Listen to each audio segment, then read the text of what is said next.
വെള്ളാപ്പള്ളി എന്തെങ്കിലും തോന്നിയാസം പറഞ്ഞാൽ വെള്ളാപ്പള്ളിക്ക് പള്ള നിറച്ചും കൊടുക്കുക, അല്ലാതെ ഈഴവ സമുദായത്തിലേക്ക് പോകരുത്. ആരായാലും ഇപ്പൊ BJP ഒക്കെ എന്ത് ചെയ്യും? മുഹമ്മദ് നബീനെ ഭയങ്കര മോശമാക്കി പറയും. സ്ത്രീ ലംബടനാണ്, മറ്റേ ലംബടനാണ്. അന്നേരം നിങ്ങളെ ശ്രീകൃഷ്ണൻ മോശക്കാരനാണെന്ന് ചോദിക്കാൻ പാടുള്ളൂ. അത് പറഞ്ഞു കിട്ടില്ല പോലെ ആവശ്യം.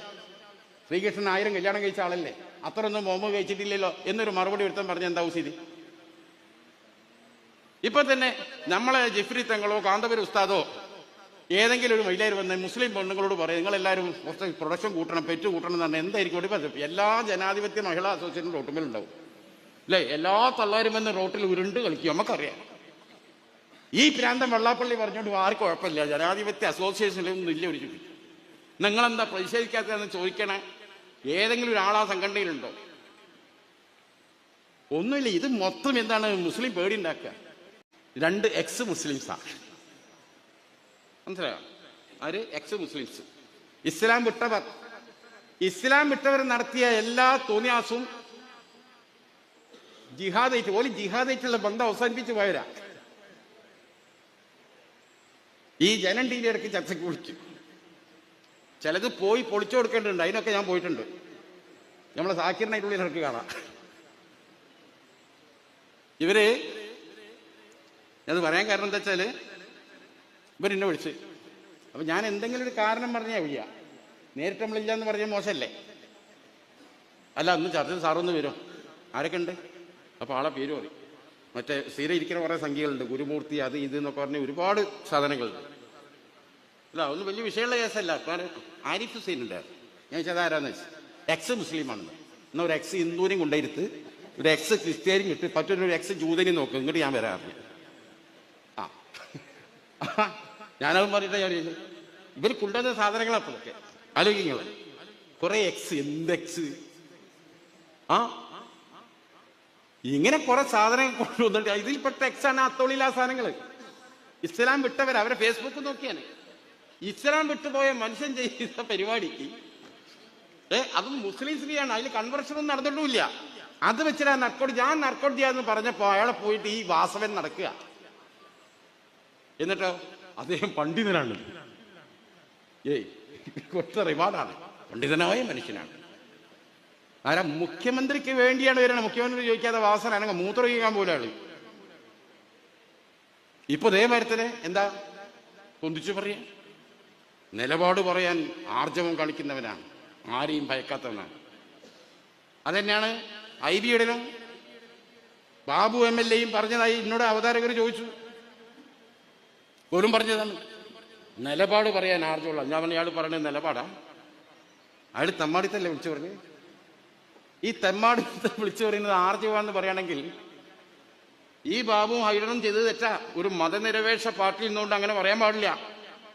നിങ്ങൾക്ക് എന്താ മതനിരപേക്ഷ സമൂഹത്തിന് വോട്ട് വേണ്ടതെന്ന് വെച്ചാൽ കോൺഗ്രസ് വിചാരിച്ചിട്ട് തോന്നിയാസം ചെയ്താൽ ഉണ്ടാക്കാൻ പറ്റുമോ? ഇതിനൊന്നല്ലല്ലോ. ഇവിടെ ഈ വെള്ളാപ്പള്ളിക്ക് എത്ര വോട്ടുണ്ട് പറയട്ടെ? ഇവർ ആരൊക്കെ തോൽപ്പിക്കാൻ ശ്രമിച്ചത് കയ്യും കണക്കുണ്ടോ? ഇവർക്കൊന്നും ഒരു പുണ്ണാക്കും വോട്ടുമില്ല. ഈ IBക്കും ബാബുവിനൊക്കെ കിട്ടിയ വോട്ട് മതനിരപേക്ഷ സമൂഹത്തിന്റെ വോട്ടാ. ആ മതനിരപേക്ഷ സമൂഹം ഒന്നടങ്കം വെറുക്കുന്ന വ്യക്തിയാണ് ഈ വർഗീയവാദി വെള്ളാപ്പള്ളി. നിങ്ങൾ മനസ്സിലാക്കണം.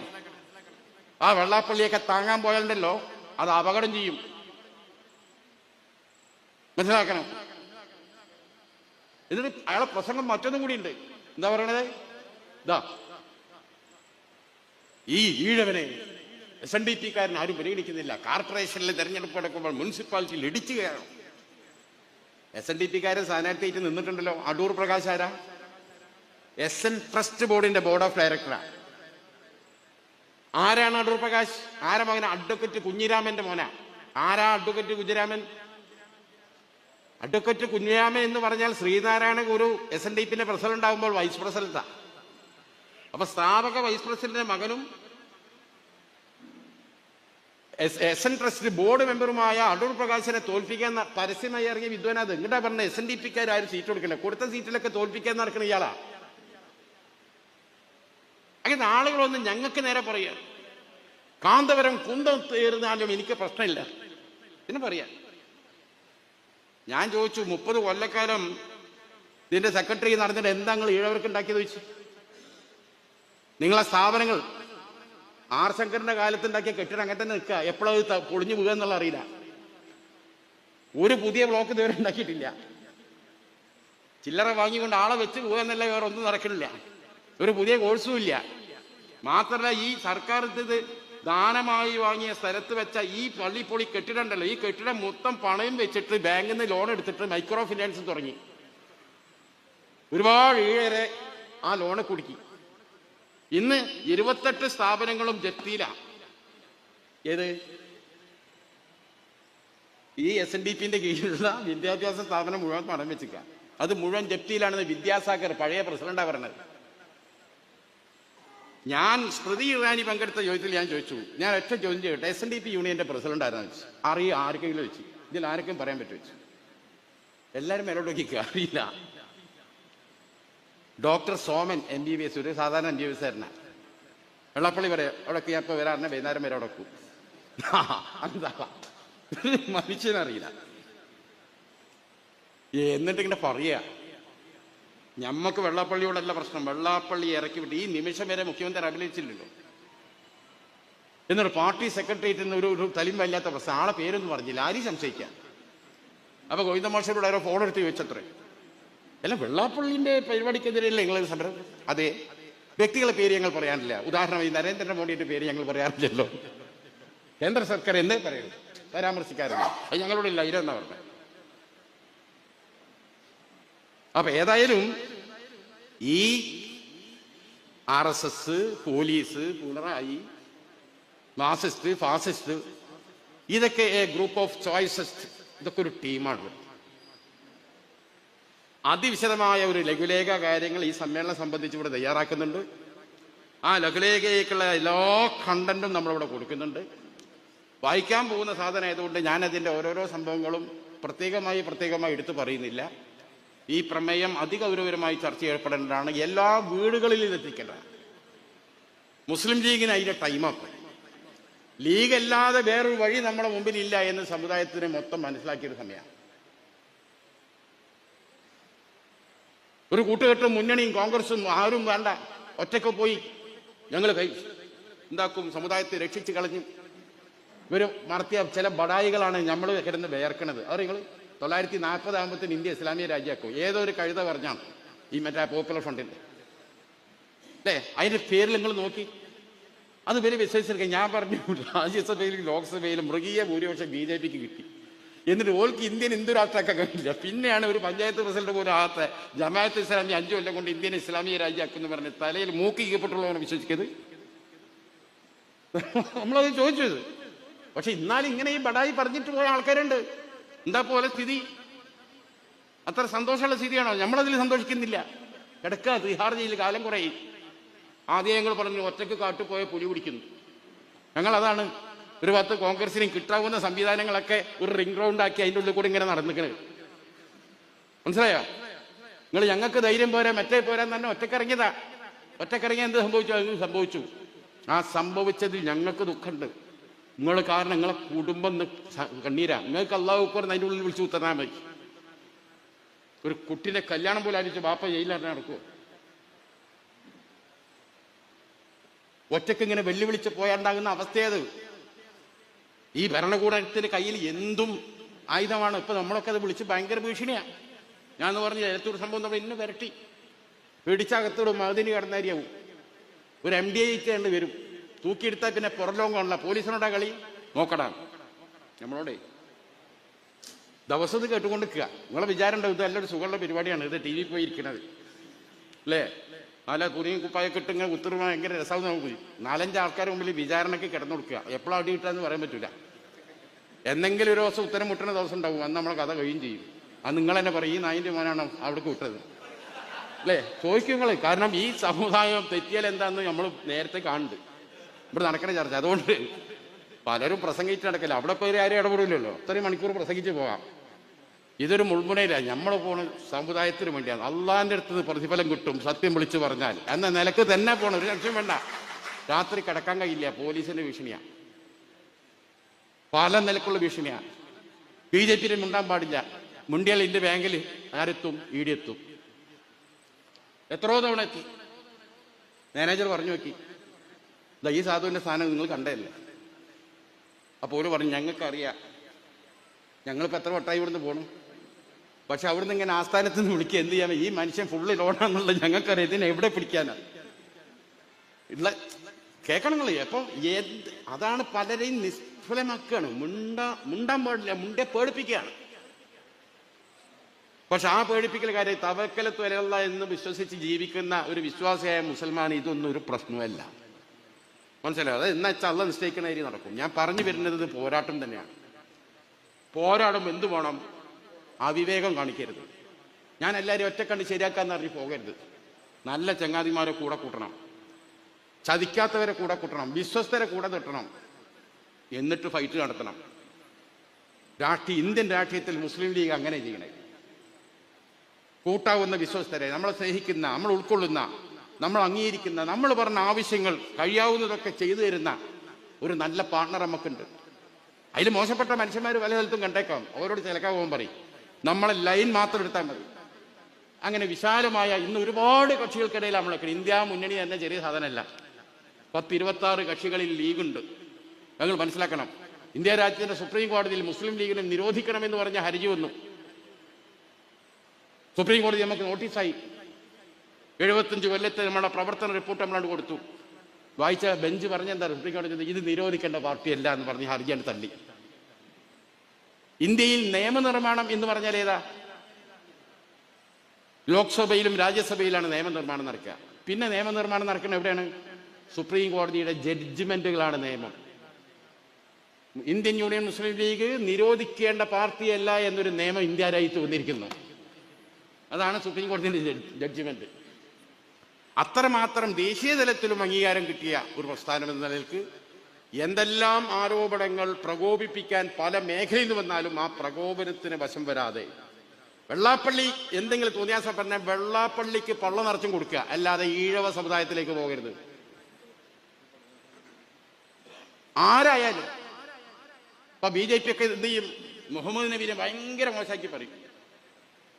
സ്ത്രീ ലംബടനാണ്, മറ്റേ ലംബടനാണ്. അന്നേരം നിങ്ങളെ ശ്രീകൃഷ്ണൻ മോശക്കാരനാണെന്ന് ചോദിക്കാൻ പാടുള്ളൂ. അത് പറഞ്ഞിട്ടില്ല പോലെ ആവശ്യം. ശ്രീകൃഷ്ണൻ 1000 കല്യാണം കഴിച്ച ആളല്ലേ, അത്രയൊന്നും മുഹമ്മദ് കഴിച്ചിട്ടില്ലല്ലോ എന്നൊരു മറുപടി എടുത്താൻ പറഞ്ഞ എന്താ സ്ഥിതി? ഇപ്പൊ തന്നെ നമ്മളെ ജിഫ്രി തങ്ങളോ കാന്തപുരം ഉസ്താദോ ഏതെങ്കിലും ഒരു മഹിളയിൽ വന്ന് മുസ്ലിം പെണ്ണുങ്ങളോട് പറയും, നിങ്ങളെല്ലാവരും കുറച്ച് പ്രൊഡക്ഷൻ കൂട്ടണം, പെറ്റ് കൂട്ടണം എന്ന് പറഞ്ഞാൽ എന്തായിരിക്കും? എല്ലാ ജനാധിപത്യ മഹിളാ അസോസിയേഷനും റോട്ടുമേലുണ്ടാവും അല്ലേ? എല്ലാ തള്ളാരും വന്ന് റോട്ടിൽ ഉരുണ്ട് കളിക്കും. നമുക്കറിയാം. ഈ പ്രാന്തം വെള്ളാപ്പള്ളി പറഞ്ഞുകൊണ്ട് ആർക്കും കുഴപ്പമില്ല, ജനാധിപത്യ അസോസിയേഷനിലൊന്നും ഇല്ല ഒരു ചുറ്റി. നിങ്ങളെന്താ പ്രതിഷേധിക്കാത്തതെന്ന് ചോദിക്കണേ. ഏതെങ്കിലും ഒരാളാ സംഘടനയിലുണ്ടോ? ഒന്നുമില്ല. ഇത് മൊത്തം എന്താണ്? മുസ്ലിം പേടി ഉണ്ടാക്കുക. ചാനലുകാർ എന്താണ് മുസ്ലിം ലീഗ് തവണ സീറ്റ് കൂടുതൽ ചോദിക്കും. കൂടുതൽ സീറ്റുകൾ ചോദിക്കാനും പിടിമുറുക്കാനും മുസ്ലിം ലീഗ് ബ്രേക്കിംഗ് എന്ത് പിണ്ണാക്കാതെ ഞാൻ അവരോട് ചോദിച്ചു. ഇത്തവണ മുസ്ലിം ലീഗിന്റെ 27 സീറ്റ് മത്സരിക്കുന്നു. അതിൽ 17 സീറ്റ് പിടിച്ചെടുക്കാൻ കോൺഗ്രസിൽ വലിയ ശ്രമം എന്ന് പറഞ്ഞ ന്യൂസ് തങ്ങൾ കൊടുക്കാത്ത വെച്ചത്. അങ്ങനെയൊന്നും കൊടുക്ക്. അതല്ല ലീഗ് ഇത് പേയ്മെന്റ് റിപ്പോർട്ടർ ചാനലിലൊക്കെ കൃത്യമായി പേയ്മെന്റ് ചെയ്ത്. കാരണം അയാളെ വനമുറി കേസ് മറ്റേ അവിടെ കിടക്കുന്നുണ്ട്. എല്ലാവരും ചോട്ടിലും സൈരുദ്ദീൻ പറഞ്ഞ അരി എന്താണ്? കാലെടുക്കാൻ വയ്യ, അതിന്റെ അടിയിൽ എത്രയാണ്? ₹1 പൈസ ഉണ്ട്. അതാണ് അത് ചോട്ടി പിടിച്ചിക്ക. വിളിച്ചിട്ട് വരില്ല. ജയറാം വിളിക്കുക, ഇങ്ങോട്ട് വാതാൻ, എനിക്കിപ്പോൾ വരാൻ കഴിയില്ല. എന്താണ് കാലിന്റെ ചോട്ടില് ഏതോ ഒരാളെ പൈസ വീണു, അതോടെ ചവിട്ടി വെച്ചാൽ അയാൾ അവിടുന്ന് പോയിട്ട് വേണം എടുക്കാൻ. ഇത് പറഞ്ഞതുപോലെ മുഴുവനും ഇവിടെ കംപ്ലീറ്റ് അത്തരത്തിലുള്ള ഒരു ഡീലിലേക്കാണ് പോകുന്നത്. ഭീതി ഇനിയുണ്ടാക്കും. ലീഗിൽ മഞ്ചേരി സ്ഥാനാർത്ഥി ചെയ്ത് ഏതോടത്തും പ്രഖ്യാപിച്ചു. എന്താ ഞാൻ ചെയ്യാ? പിന്നെ ഒരുപാട് സ്ഥാനാർത്ഥികളെ ലിസ്റ്റിൽ വന്നിട്ടുണ്ട്. മണ്ഡലത്തിന്റെ പേര് മാറിയിട്ടുണ്ട്. പിന്നെ നിരന്തരം നടക്കുകയാണ്. എന്ത് കൺഫ്യൂഷൻ ഉണ്ടാക്കുകയാണ് ലീഗിന്റെ ഉള്ളിൽ. ഇന്നാളെ മാറ്റും, ഇന്നാളെ മാറ്റൂല, ഇന്നാൾക്ക് സീറ്റ് കൊടുക്കും, ഇന്നാൾക്ക് കൊടുക്കൂല. സമസ്ത അങ്ങനെ ആൾക്കാരെ പേര് പറഞ്ഞു, ഇന്നാളെ പറ്റൂലെന്ന് സമസ്ത നേരത്തെ പറഞ്ഞു. 27 സീറ്റാണ് ചോദിക്കാൻ പോണത്. 6 മന്ത്രിസ്ഥാനം, 6ാം മന്ത്രിസ്ഥാനത്തെ കുറിച്ച് ആലോചിക്കാൻ ലീഗ് തത്വത്തിൽ തീരുമാനിച്ചു കഴിഞ്ഞത്രേ. മരണം തന്നെ കിട്ടണ്ടേ? ഇവിടെ ഇങ്ങോട്ടല്ലേ ദൂരേക്കല് ഒക്കെ ഭീതി. ലീഗ് ഇവിടെ വില്ലനാണ്, ലീഗ് ഇവിടെ വമ്പനാണ്. ലീഗിന്റെ ഒരു ഭരണം വന്നാൽ ലീഗിന്റെ അപ്രമാദിത്താണ് വരിക. അതാണല്ലോ മുമ്പ് പറഞ്ഞത്. അമീറും കുഞ്ഞാലിക്കുട്ടിയും അഫ്സനും നാട് ഭരിക്കാൻ പോകുന്നു. കോടിയേരി പറഞ്ഞു അതിൻ്റെ അർത്ഥം എന്താ? മുസ്ലിങ്ങൾ നാട് ഭരിക്കാൻ പോവാണ്, നിങ്ങൾ നോക്കിക്കാണോന്നാ ക്രിസ്ത്യാനികളോടും ഹിന്ദുക്കളോടും. സത്യത്തിൽ സംഘപരിവാറും BJP-ക്കാരും വരെ ഇന്നുവരെ പറയാത്തൊരു സാധനമാണ്. എന്നാ ഇത് പറഞ്ഞിട്ടൊന്നും ഈ മാപ്പിള സഖാക്കൾക്ക് ഒരു കുലുക്കില്ല കേട്ടോ. ഇവരമാർ ഇത്ര പൊട്ടന്മാർ വേറെ ഒരു വർഗം ഉണ്ടാവില്ല. ഒച്ചക്ക് പറയുമ്പോൾ ഒരു കലാപം ഉണ്ടാക്കണ്ട. അങ്ങനെ ഞങ്ങളുടെ സമുദായത്തെക്കുറിച്ച് നിങ്ങൾ പറയരുത്. മുസ്ലിങ്ങൾ നാട് ഭരിക്കാൻ പോവുക എന്ന പ്രതീതി ഉണ്ടാക്കാൻ പാടില്ല എന്നതിൻ്റെ പറയാൻ ചേട്ടി ജലീൽ നാവ് പൊങ്ങോ, അബ്ദുറഹ്മാൻ നാവ് പൊങ്ങോ, വേറെ ആരെങ്കിലും നാവ് പൊങ്ങോ? ഒന്നും പൊങ്ങൂല. അടിമത്താണ് അവിടെ. ഏമ്പാൻ പറഞ്ഞാൽ കേട്ടോളാം, പഴയ ജന്മിന്റെ മാതിരി നിൽക്കുക. മനസ്സിലേക്ക് ഒരു ഏക് ദിൻ കാ സുൽത്താനായി പിണറായി എന്നൊരു ബിംബം അവിടെ നിൽക്കുക. അതിന്റെ കീഴിലെല്ലും. ഇപ്പൊ ഞാൻ പറഞ്ഞു വരുന്നത്, വലിയ മുസ്ലിം ഭീതി ഉണ്ടാക്കുന്നു. ലീഗ് ഇവിടെ പിടിച്ചടക്കി തമർത്താൻ നോക്കുന്നു. അതുകൊണ്ട് പരമാവധി ലീഗ് അധികാരത്തിലെത്തിയാൽ എന്തോ ഇവിടെ സംഭവിക്കുമെന്ന ഭീതി സൃഷ്ടിച്ച് തെക്കൻ മേഖലയിലും മധ്യ കേരളത്തിലും വമ്പിച്ച രീതിയിൽ ധ്രുവീകരണം ഉണ്ടാക്കാനുള്ള ഒരു ശ്രമം നടക്കുന്ന കാലത്ത് വളരെ ജാഗ്രതയോടെ, വളരെ പക്വതയോടെ രാഷ്ട്രീയം സംസാരിക്കാനും പ്രവർത്തിക്കാനും നമുക്ക് സാധിക്കണം. അതിന് സമ്മേളനങ്ങൾ, വിവിധതരം ചർച്ചകളും വിവിധ സ്ട്രാറ്റജികളും, അടുത്ത തെരഞ്ഞെടുപ്പുകളിൽ അത് പഞ്ചായത്താകട്ടെ നിയമസഭയാകട്ടെ വലിയ പെർഫോമൻസിൽ നമുക്ക് വിജയം നേടിയെടുക്കാൻ, നമ്മളെ സഖ്യകക്ഷിയെ വിജയിപ്പിക്കാൻ എന്ത് ചെയ്യണം എന്നതിൻ്റെ ചിന്തകളും ചർച്ചകളും ഈ സമ്മേളനത്തിൽ നടക്കട്ടെ. സമ്മേളനത്തിന് എല്ലാവിധ വിജയാശംസകളും നേർന്നുകൊണ്ട് ഞാൻ അവസാനിപ്പിക്കുന്നു. അസ്സലാമു അലൈക്കും. മുസ്ലിം ലീഗിന് വലിയ സാധ്യത വരാൻ പോകുന്നു എന്ന ചർച്ച പൊതുവെ എല്ലാ മാധ്യമങ്ങളും തന്നെ തുറന്ന് സമ്മതിക്കുന്നു. അതോടൊപ്പം ഇവിടുത്തെ എല്ലാ ശ്വാസനിശ്വാസങ്ങളും മുഖ്യമന്ത്രിയുടെ ചേംബറിലേക്ക് എത്തിക്കുന്ന ഇൻ്റലിജൻസും വിജിലൻസും കൃത്യമായി പറഞ്ഞിട്ടുണ്ട്. വമ്പിച്ച രീതിയിലുള്ള മുന്നേറ്റമാണ് മുസ്ലിം ലീഗ് നടത്താൻ പോകുന്നത്. ആ മുന്നേറ്റത്തിൻ്റെ മൈലേജിൽ മുസ്ലിം ലീഗ് മുന്നോട്ട് പോകുമ്പോൾ ശക്തമായി കൈപിടിച്ച് കോൺഗ്രസിനെയും മുസ്ലിം ലീഗ് കൊണ്ടുപോകുന്നുണ്ട്. നിലമ്പൂർ അതിൻ്റെ ഏറ്റവും ചെറിയ ഒരു പൈലറ്റ് സ്റ്റഡിയാണെന്നുള്ള വിവരം ഇൻ്റലിജൻസ് വൃത്തങ്ങളും അവിടെ കൊടുത്തിട്ടുണ്ട്.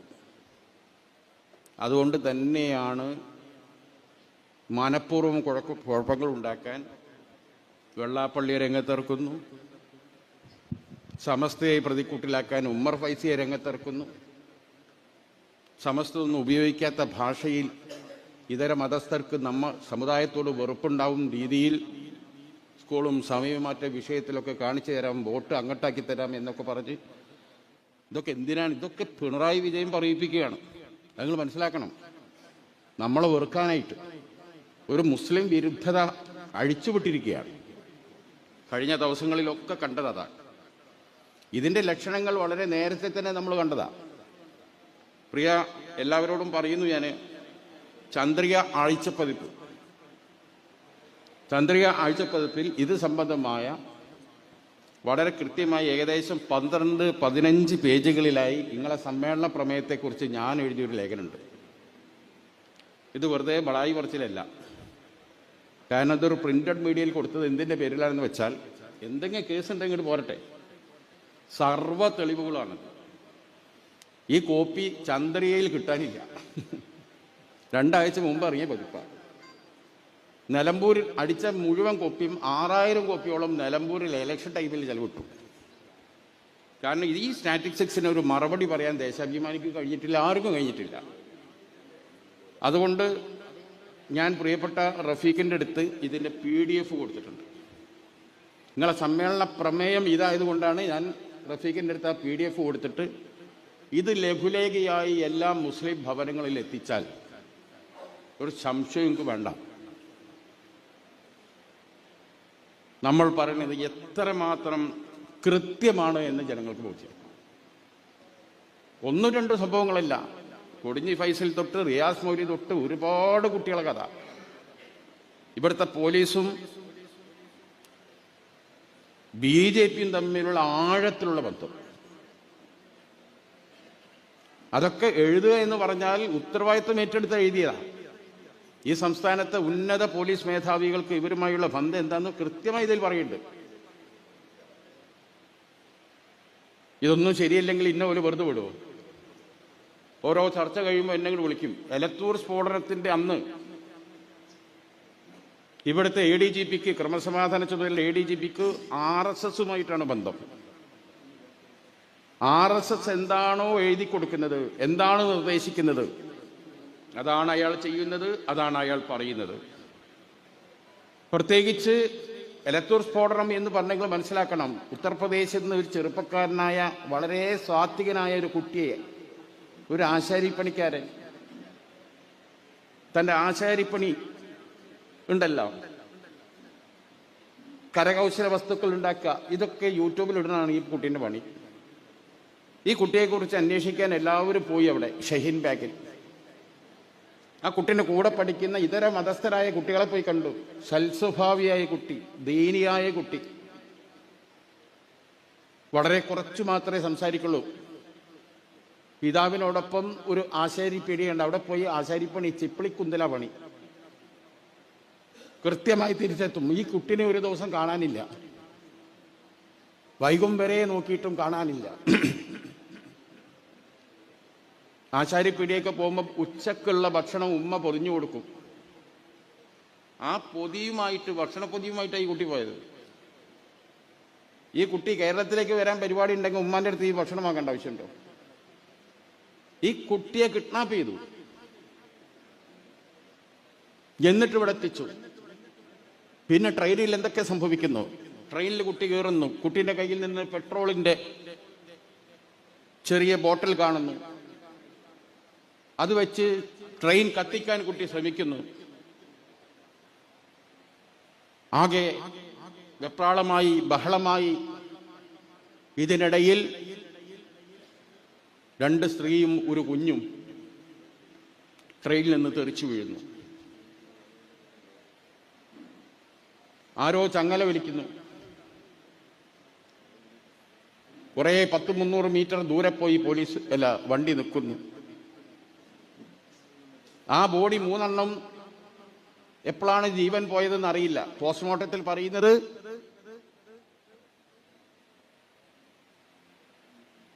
1 മണിക്കൂറും 10 മിനിറ്റും, ആക്സിഡന്റ് പറ്റിയതിനു ശേഷം 1 മണിക്കൂറും 10 മിനിറ്റും കഴിഞ്ഞിട്ടാണ് ഡെത്ത് സംഭവിച്ചതെന്നാണ് പോലീസ് പറയുന്നത്. മരിച്ച നിലയിലാണ് ഞങ്ങൾക്ക് കിട്ടിയത്. അപ്പം ഈ ട്രെയിൻ നിന്ന് ഇവർ വീണിട്ട് 1 മണിക്കൂറും 10 മിനിറ്റും കഴിഞ്ഞിട്ടാണ് പോലീസ് അവിടെ എത്തുന്നത്. ആ ഡിലേ പോലും എന്താണ്, നിങ്ങൾ പഠിക്കണം. അന്ന് നടന്ന ചർച്ചയിൽ ഞാൻ ചോദിച്ചു, വന്ന ഇരയെക്കുറിച്ച്, ഈ പ്രതിയെക്കുറിച്ച്, പ്രതിയുടെ സമുദായം നിങ്ങൾ എണ്ണുന്നു.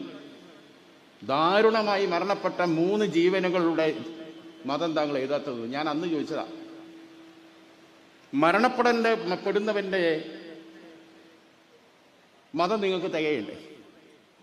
അന്ന് വത്സൻ തില്ലങ്കേരി പിറ്റേ ദിവസം 10:40 അവിടെ എത്തുന്നു. വത്സൻ തില്ലങ്കേരിക്ക് എന്ത് കാര്യം? എലത്തൂരിൽ ട്രെയിൻ സ്ഫോടനം ഉണ്ടായാൽ റെയിൽവേന്റെ സഹമന്ത്രിമാരോ മന്ത്രിമാരോ ഉദ്യോഗസ്ഥന്മാരോ സ്ഥല MLA-മാരോ MP-മാരൊക്കെ വരും. ആരാണ് ഈ വത്സൻ തില്ലങ്കേരി? അയാൾ എന്തിനു വരുന്നു? RSSന്റെ ഒരുപറ്റ നേതാക്കളെ കൂട്ടി അവിടെ. അന്ന് മരണപ്പെട്ടത് RSS ആണെന്ന് തിരക്കടില്ല. അങ്ങനെ RSSുമായുള്ള ഒരു ക്ലാഷ് അവർക്ക് അവിടെ ഒന്നുമില്ല. എന്തിന് RSS എത്തുന്നു? ഒരു പാക്കേജാണ്. അയാൾ പറയുന്നു ഈ പ്രതി നേരെ അതേ ട്രെയിനിൽ യാത്ര പോവുകയാണ്. രത്നഗിരി വെച്ച് പിടിക്കുന്നു, മഹാരാഷ്ട്ര ATS പിടിച്ചു എന്നാ പറയുന്നത്. അതൊക്കെ ഇതിൽ വളരെ കൃത്യമായി പറയുന്നുണ്ട്, സമയം നേരം ഒക്കെ.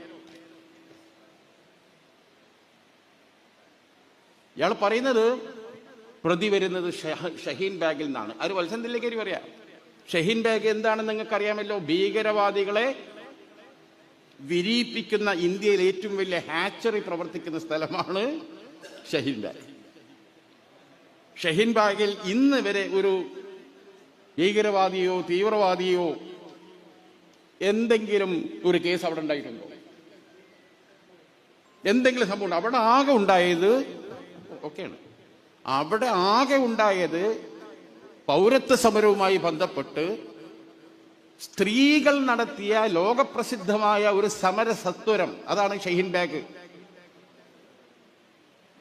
ആ പൗരത്വ സമരം നടന്നു എന്ന ഒരൊറ്റ കാരണത്താൽ ആ നാട് ഭീകരരെ ഉൽപ്പാദിപ്പിക്കുന്ന, അടവിച്ച് വിരിയിക്കുന്ന ഹാച്ചറിയാണ് ആ നാട് എന്ന് വത്സൻ തില്ലങ്കേരി പറയുന്നു.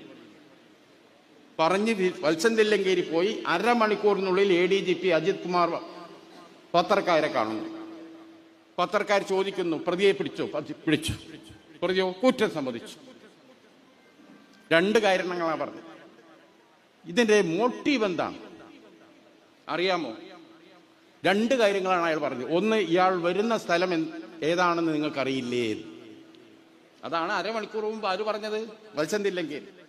രണ്ടാമത്തത്, ഇയാൾ ഫോളോ ചെയ്യുന്നത് റാഡിക്കൽ മുസ്ലിങ്ങളെയാണ്, സാക്കിർ നായിക്കിനാണ്.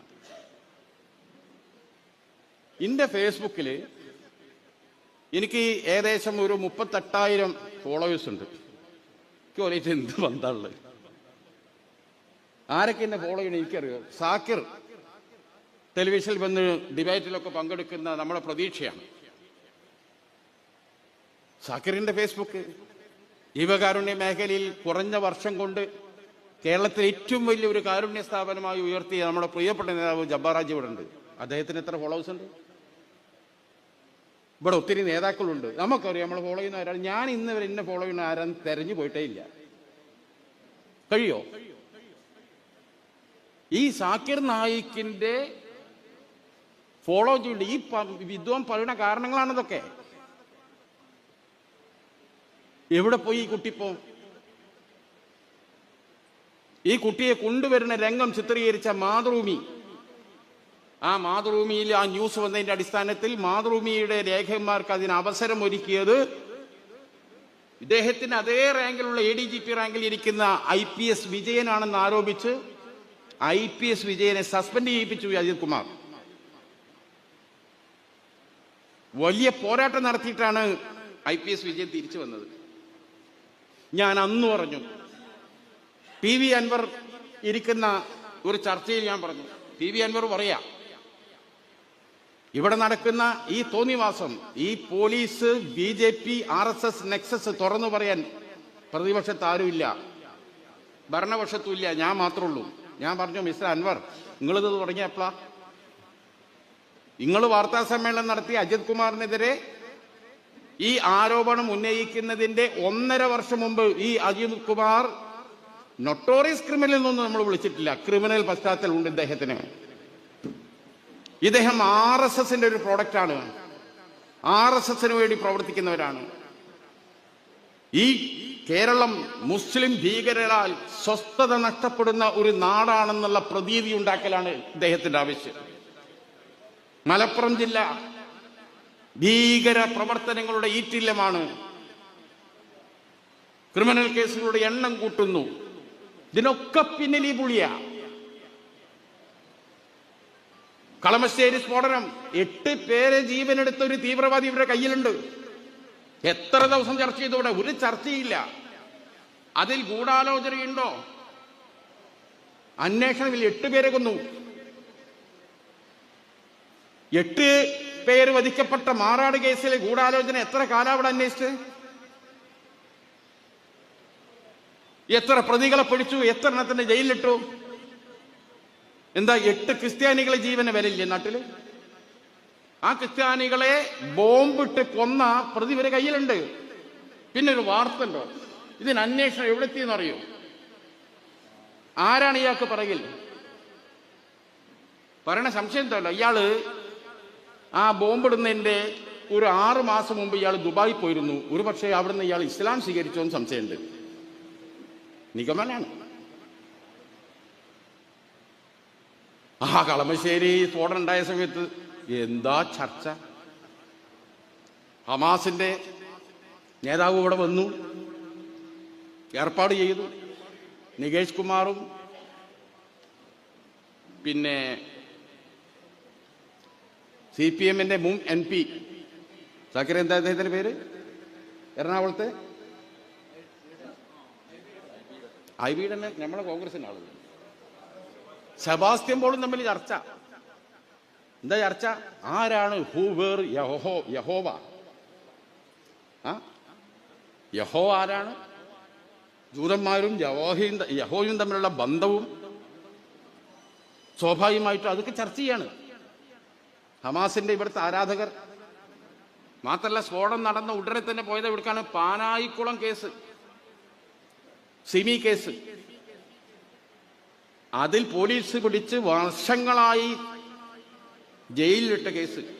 അവസാനം ഹൈക്കോടതി ആ കേസിട്ട് പിച്ച് കീറിയിട്ടാണ് ആ പോലീസ് ഉദ്യോഗസ്ഥനോട് പറഞ്ഞത്. എന്താ പറഞ്ഞത്? ഇതിനേക്കാൾ നല്ലത് വല്ല അമർ ചിത്രകഥ പോയി ഉണ്ടാക്കൂടോ നിനക്ക് നല്ലത്. ആ അന്വേഷണ ഉദ്യോഗസ്ഥനോട് ഇല്ലാത്ത പേര് പറഞ്ഞ് എത്ര വർഷം ആ കുട്ടികളെ ജയിലിലിട്ടു, അവരുടെ ജീവിതം തന്നെ ഹോമിക്കപ്പെട്ടു. ഉത്തരേന്ത്യയിലെ കഥ അവിടെ നിൽക്കുന്നത്, നമ്മളെ കേരളത്തിലത് ഒന്നും അറിയാത്ത കുറെ ചെറുപ്പക്കാരെ. എന്നിട്ട് ഈ സ്ഫോടനം നടന്നപ്പോൾ ഈ എം ആർ അജിത് കുമാർ ആദ്യം പറഞ്ഞയച്ചത് ഈ പാനായക്കുളം കേസിലെ കോടതി വെറുതെ വിട്ട നിരപരാധികളാണ്, വെറുതെ വിട്ടവരെ എടുത്തേക്കാം. അന്ന് കാലത്ത് തൊട്ട് വൈകുന്നേരം വരെ പാനായിക്കുളം കേസിലെ ആളുകൾ വെച്ച് ചർച്ച വീണ്ടും നടക്കുക. അവിടെ ആ ബോംബിട്ടുണ്ടല്ലോ, സ്വയം വന്ന് കീഴടങ്ങിയിട്ടില്ലെങ്കിൽ എന്തായിട്ട് സംഭവിക്കുക? ഞാൻ തന്നെ അന്ന് അത് ചോദിച്ചു. ആ മനുഷ്യനെ സത്യത്തിൽ ആ കൊലയാളി നമ്മളെ കഴിച്ചിലാക്കി, ഇല്ലെങ്കിൽ എന്താ സംഭവിക്കുക? കംപ്ലീറ്റ് മുസ്ലിം സമുദായത്തിന്റെ അടുത്തേക്ക് കൊണ്ടുവരാം. ഇതൊക്കെ ഇവിടെ നടക്കുകയാണ്. എന്നെ അത്ഭുതപ്പെടുത്തുന്നു. ഇതൊക്കെ ചെയ്തിട്ടും സി പി എമ്മിനോടൊപ്പം ഇപ്പോഴും ആവേശത്തോടെ നിൽക്കുന്ന മുസ്ലിം സമുദായത്തിൽപ്പെട്ടവരുടെ അവസ്ഥ എന്താണ്? ഓർക്കെന്താ ഇതൊന്നും തിരിയില്ലേ? സി പി എം എന്നൊരു പാർട്ടി മനസ്സിലാക്കണ്ടേ? ഒരു സമുദായം മുഴുവൻ ഞങ്ങൾക്കെതിരാ ഇത് ചെയ്താൽ അവിടെയാണ് എനിക്ക് നിങ്ങളോട് പറയാനുള്ളത്. സി പി എമ്മാർക്ക് ഒറ്റ കാര്യം അറിയാം, അവര് നിങ്ങളിലെ ആവേശക്കാരുടെ എണ്ണം എത്രയാണെന്ന് അവരടുത്ത് കണക്കുണ്ട്. മുസ്ലിം കമ്മ്യൂണിറ്റിയുടെ പിന്തുണ കിട്ടാൻ മുസ്ലിം കമ്മ്യൂണിറ്റിക്ക് ഒന്നും ചെയ്തു കൊടുക്കണ്ട, ഒരു സഹായം ചെയ്തു കൊടുക്കണ്ട. ഇനി മുസ്ലിം സമുദായം അനുഭവിച്ചു വരുന്ന ആനുകൂല്യങ്ങൾ എടുത്തു കളഞ്ഞാൽ പോലും പ്രശ്നമില്ല. ആ ലാസ്റ്റ് അവസരം ഉണ്ടല്ലോ, ആ സമയത്ത് RSSനെതിരെ 2 വർത്താനം മാത്രമേ മതി, വോട്ടും കൊണ്ട് പോന്നോളൂ. ഇതാണ് ഇവരുടെ നിഗമനം. മനസ്സിലായോ? 4 തേറി RSSനോട് പറയാം. അത് പറഞ്ഞാൽ എല്ലാം പറഞ്ഞ് ഞങ്ങൾക്കിത് വോട്ട് ചെയ്തോളും. ആ സമുദായത്തിന്റെ നിലവാരം അത്രയേ ഉള്ളൂ. ഇത് ഇവർ തീരുമാനിച്ചതാ. മനസ്സിലായോ? എല്ലാം മറന്നോളും. ഇപ്പൊ നോക്കി എമ്മാതിരി ഒറ്റപ്പെടുത്തലാണ് മുസ്ലിം കമ്മ്യൂണിറ്റിയെ. ഈ വെള്ളാപ്പള്ളിയെ വെറുതെ ഇറക്കിയ നിങ്ങൾക്ക് തോന്നുന്നുണ്ടെങ്കിൽ കൃത്യമാണ്. എന്തിനാണ് നിലമ്പൂരിൽ അയാളെ ഇറക്കിയത്? നിലമ്പൂർ വെച്ചാൽ ഈ ജില്ലയെക്കുറിച്ച് പറഞ്ഞതെന്താണ്? പറഞ്ഞതിനെ ഇവരാരും അപലപിച്ചില്ലെന്ന് മാത്രമല്ല, പിന്നീട് അയാൾക്ക് കണിച്ചുകുളരി കൊടുത്ത സ്വീകരണത്തിൽ മുഖ്യമന്ത്രി പോലും വാനോളം പൊഴുത്തുകയാണ്.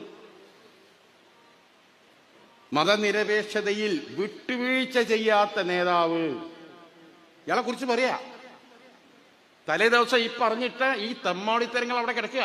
എന്നിട്ട് പറയാ മതനിരപേക്ഷതയിൽ വിട്ടുവീഴ്ച ചെയ്യാത്ത നേതാവ്. അദ്ദേഹത്തിന്റെ നാവ് സരസ്വതിയാണ്. വേറെ എന്തെല്ലാം അയാൾ പറഞ്ഞു. പക്ഷെ അയാളുടെ വാക്കുകൾ ചില രാഷ്ട്രീയ പാർട്ടികൾക്കെതിരെ വരാറുണ്ട്. അത് ആ രാഷ്ട്രീയ പാർട്ടിക്കെതിരെ വരുന്ന സാധനങ്ങളൊക്കെ ആ സമുദായത്തിനെതിരെയുള്ള സാധനമാക്കി ചിലർ വ്യാഖ്യാനിക്കാറുണ്ട്. വെള്ളാപ്പള്ളി പോലും അങ്ങനെ വ്യാഖ്യാനിക്കാൻ ശ്രമിച്ചിട്ടില്ല. ഇവിടെ മുസ്ലിം ലീഗിനെ കുറിച്ച് എന്തേ പറഞ്ഞു? അയാൾ നിലമ്പൂരിൽ ഫുള്ള് മുസ്ലിങ്ങളെ കുറിച്ചാണ് പറഞ്ഞത്. സഫക്കേറ്റിംഗ്, വീർപ്പ് മുട്ടലിലാണ് ഇവിടെ.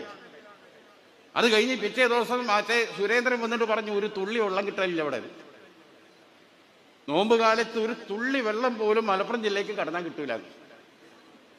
അതിനടിയിൽ തന്നെ നമ്മൾ നോമ്പിന് തുറക്കുന്ന ഹോട്ടലിന്റെ ലിസ്റ്റ് നമ്മൾ കുട്ടികൾ ഇട്ടുകൊടുത്തത്. എനിക്ക് എത്ര ഗ്ലാസ് വെള്ളം വേണം സുര, ഇങ്ങോട്ട് വാന്നറിയില്ല. മലപ്പുറം ജില്ലയിൽ ഹിന്ദുക്കൾ ഇട്ടെടുത്തത്. എന്നിട്ട് വാനോളം പുകഴ്ത്തി. ആ പുകഴ്ത്തിയ പിണറായി വിജയന്റെ നടപടിയെ വിമർശിക്കാൻ മുസ്ലിം സമുദായത്തിൽ എത്ര പേർ മുന്നോട്ട് വന്നു? ഞാൻ സംഘടനയുടെ പേര് പറയില്ല. ഇപ്പൊ സമീപകാലത്ത് ചില സംഘടനകളുടെ സ്വഭാവമാണ് ഞാൻ ഈ പറയണത്. പിറന്നു വീണ സമുദായത്തിനെ കുറിച്ച് അതിനികൃഷ്ടമായ വർഗീയ പരാമർശം നടത്തിയ ഒരു കടുത്ത വർഗീയവാദിയായ ഒരു മനുഷ്യനെ, വർഗീയ ഭ്രാന്തനായ ഒരു മനുഷ്യനെ നാട് ഭരിക്കുന്ന മുഖ്യമന്ത്രിയും 5 ക്യാബിനറ്റ് മന്ത്രിമാരും ആകാശത്തിട്ട് അഭിനന്ദിച്ച് തൊട്ടിലാട്ടി.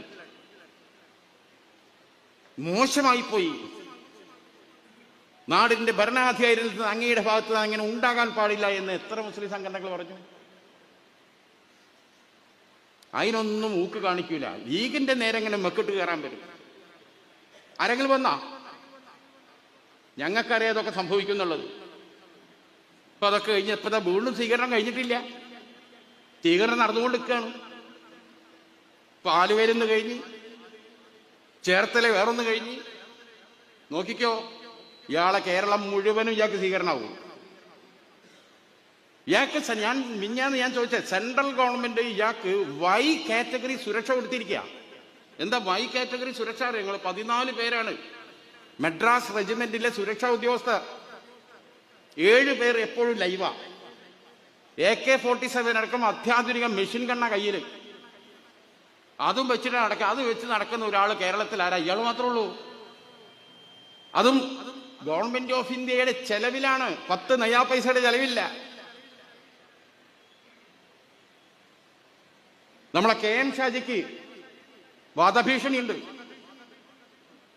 അദ്ദേഹത്തിന് സ്റ്റേറ്റ് പോലീസിന്റെ ശുപാർശ പ്രകാരം സർക്കാർ ഗൺമാൻ അനുവദിച്ചു കൊടുത്തു. ആ ഗൺമാന്റെ കയ്യിൽ ഒരു റിവോൾവർ ഉണ്ടാവും, ലോഡ് ചെയ്ത റിവോൾവർ കയ്യിലാണ്. ചില രാഷ്ട്രീയ നേതാക്കൾക്കുണ്ട്, ഉയർന്ന നേതാക്കൾക്കുണ്ട്. PK Kunhalikutty സാഹിബിനുണ്ട്, K സുധാകരനുണ്ട്. പക്ഷേ അതിൻ്റെ ഒക്കെ ശമ്പളവും കാര്യങ്ങളൊക്കെ കൊടുക്കുന്നത് സർക്കാരല്ല. എന്നാൽ സെൻട്രൽ ഗവൺമെന്റിന്റെ വൈ കാറ്റഗറി അതല്ല. കേരളത്തിലെ മുഖ്യമന്ത്രിക്ക് പോലും ഈ മെഷീൻ ഗണ്ണും AK-47 എഴുതിയ ആളുകളില്ല. എന്താ ഇയാൾക്ക് മുമ്പ് 2 പോലീസുകാരെ നൽകിയിരുന്നു. എന്താ കാരണം? ഇയാൾ പ്രസംഗിക്കുന്ന ഒരു വേദിയിൽ മൈക്ക് എന്തോ എർത്തൊക്കെ തെറ്റി എന്തോ ഒരു ഷോക്കടിച്ചു പോയി. അതിന്റെ പേരിൽ ഇന്നെ ഷോക്കടിപ്പിച്ച് കൊല്ലാനിതാ നോക്കുന്നേ എന്ന് പറഞ്ഞ് ഇയാൾ ഗവൺമെന്റ് പരാതി കൊടുത്തിട്ട് 2 പോലീസുകാരെ ഇയാൾ പ്രസംഗിക്കാൻ പോകുമ്പോൾ മൈക്ക് സെറ്റായിട്ട് ഒന്ന് ശ്രദ്ധിക്കാൻ വേണ്ടി 2 പോലീസുകാരെ വെച്ചിട്ടുണ്ട്. അത് 2 മാസം കഴിഞ്ഞ ശേഷം ഒരു പ്രശ്നമില്ല എന്ന് ബോധ്യപ്പെട്ട് പോലീസിന്റെ ശുപാർശ അടിസ്ഥാനത്തിൽ വിവരിക്കുകയും ചെയ്തു. ഇപ്പൊ ഇത്രയും വലിയ സർക്കാരിന്റെ നികുതി ഫണ്ടിൽ നിന്ന് ഇമ്മൻസ് തുക ചെലവിട്ട് ഇത്ര വലിയ സെക്യൂരിറ്റി കേരളത്തിലുള്ള സെൻട്രൽ നിയമിക്കുന്ന ഗവർണർക്ക് പോലും ഇല്ല. ഈ ഗണ്ണ് എന്തിയൻ ഇത് ബോംബെയിലൊക്കെ അധോലോകക്കാരെ കയ്യിലുണ്ട്. മനസ്സിലാക്കണം. ഇത്രയൊക്കെ പണം ചെലവിട്ട് ഒരാൾക്കും വേണ്ടി കേന്ദ്ര സർക്കാർ ഇത് ചെയ്യണമെങ്കിൽ കേന്ദ്ര സർക്കാരിന്റെ താല്പര്യം എന്താ? ഇയാളെ വെച്ച് കേരളത്തിന്റെ സാമുദായ അന്തരീക്ഷം നശിപ്പിക്കുക, കലാപങ്ങൾ ഉണ്ടാക്കുക. ഹിന്ദു മുസ്ലിം രൂക്ഷമായ രക്തരൂക്ഷിതമായ കലാപം ഉണ്ടാക്കുക. ഗുജറാത്തൊക്കെ ചെയ്തതുപോലെ കലാപങ്ങളിൽ നിന്നും കലാപത്തിന്റെ ഗുണം ഇന്ത്യയിൽ മുഴുവൻ കിട്ടിയ BJPക്ക് കലാപത്തിലൂടെ വളർന്നൊരു പാർട്ടിയാണ്. ഗുജറാത്ത് കലാപമാണ് ഗുജറാത്തിലേക്ക് പരിപൂർണമായി ഭരണം അവരിലേക്ക് നീക്കിയത്. ആ ഗുജറാത്ത് കലാപം കൊടുത്ത മെസ്സേജാണ് ഇന്ത്യ മുഴുവനും. എന്താണ്? നരേന്ദ്രമോദിയിലേക്കും അമിത്ഷായിലേക്കും മാറിയത്. താരതമ്യേന പക്വമതികളായിരുന്ന അഡ്വാനി, മുരളി മനോഹർ ജോഷി,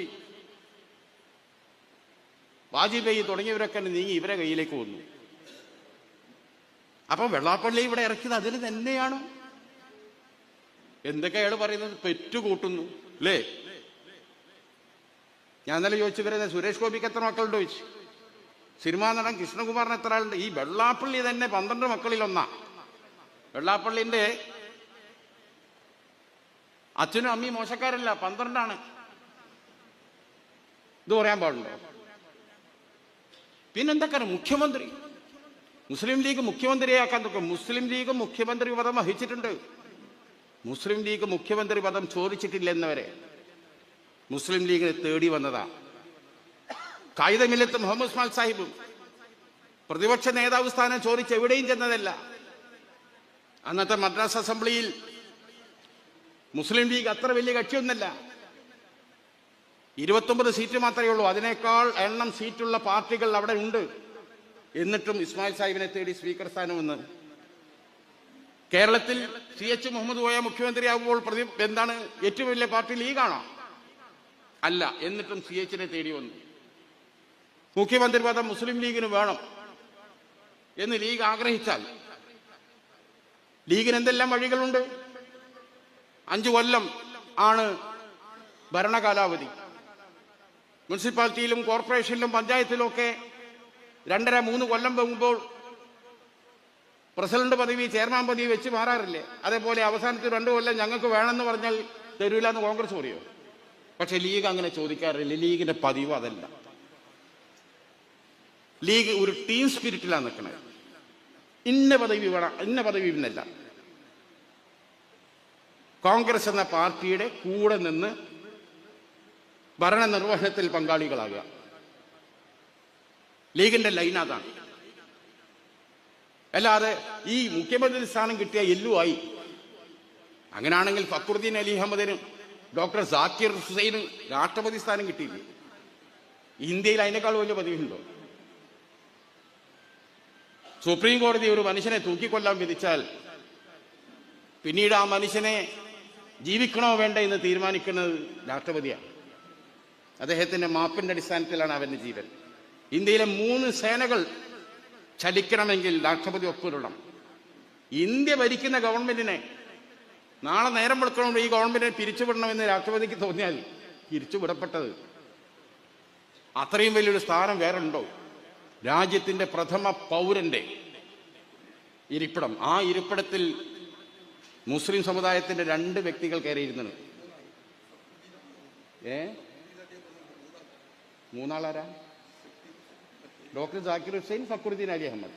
പിന്നെ 3-മത്തെ നമ്മളെ APJ അബ്ദുൽ കലാം. സോറി, ഇത് APJ അബ്ദുൽ കലാം വരുന്നതിന് മുമ്പിട്ടുള്ള എൻ്റെ പ്രസംഗം കേട്ടോ. നിങ്ങൾ അങ്ങനെ കുട്ടികൾ മതി. ഇപ്പൊ സാന്ദർഭികമായി ഓർത്തുപോയതാ. എൻ്റെ പഴയ യൂട്യൂബിൽ അടിച്ചു നോക്കി നിങ്ങൾ. അങ്ങനെ പറഞ്ഞ് ശീലായ സഹോദര. ഏതായാലും ജബ്ബാറാജി ആള് മോശക്കാരനല്ല. ചില ഇതായിട്ട് ആരും പഞ്ചായത്ത് പറയില്ല. ചില ആൾക്കാർക്ക് ഇങ്ങനെ ഒരു ഹാലിൽ പോവുകയാണ്. പക്ഷെ ഇതൊക്കെ തിരുത്തി തരാൻ പറ്റുന്ന വിവരം ഉണ്ടാകുക എന്ന് പറഞ്ഞാൽ നല്ല അറിവാണ്. അപ്പോൾ ഈ 3 പേര് അങ്ങനെയാണ് പറയാൻ പറ്റുമെന്ന് എനിക്ക് തോന്നുന്നില്ല. നിങ്ങളതൊക്കെ ലൈവൊക്കെ വിടുന്നതുകൊണ്ട് ഒരു സ്വതന്ത്രമായി സംസാരിക്കാൻ എനിക്ക് ഒരുപാട് പരിമിതികളുണ്ട്. ഒരു മുസ്ലിമിനെ കൊണ്ടുള്ള യാതൊരു ഉപദ്രവവും ഇല്ലാത്ത കുറേ മനുഷ്യന്മാരൊക്കെ ഉണ്ട്. അപ്പോൾ അവരൊക്കെ പരിഗണിക്കപ്പെട്ടത് പല കാരണങ്ങളാലാണ്. അതിൽ ഡോക്ടർ സാക്കിർ ഹുസൈനും ഫക്രുദ്ദീൻ അലി അഹമ്മദും എന്ന് പറഞ്ഞാൽ ഇല്ല, ഞാനത് കൂടുതൽ വിശദീകരിക്കാൻ നടക്കില്ല. അതിൻ്റെ പിന്നിൽ എൻ്റെ അയക്കാനും മോശമായിരിക്കും. ഞാൻ പറയുന്നത് ഇത്രയും വലിയ പദവിയിൽ വരെ ഈ സമുദായം ഇരുന്നത് അല്ലേ? എന്നിട്ട് ഈ സമുദായത്തിൻ്റെ നീറുന്ന പ്രശ്നങ്ങൾ ഏതെങ്കിലും ഒന്ന് പരിഹരിക്കാൻ ഈ സ്ഥാനം കിട്ടിയിട്ട് ബഹുമാർക്ക് കഴിഞ്ഞണോ? ഇവർക്ക് ആർക്കെങ്കിലും? അതാണ് ഇസ്മായിൽ സാഹിബ് അന്ന് ചോദിച്ചത്.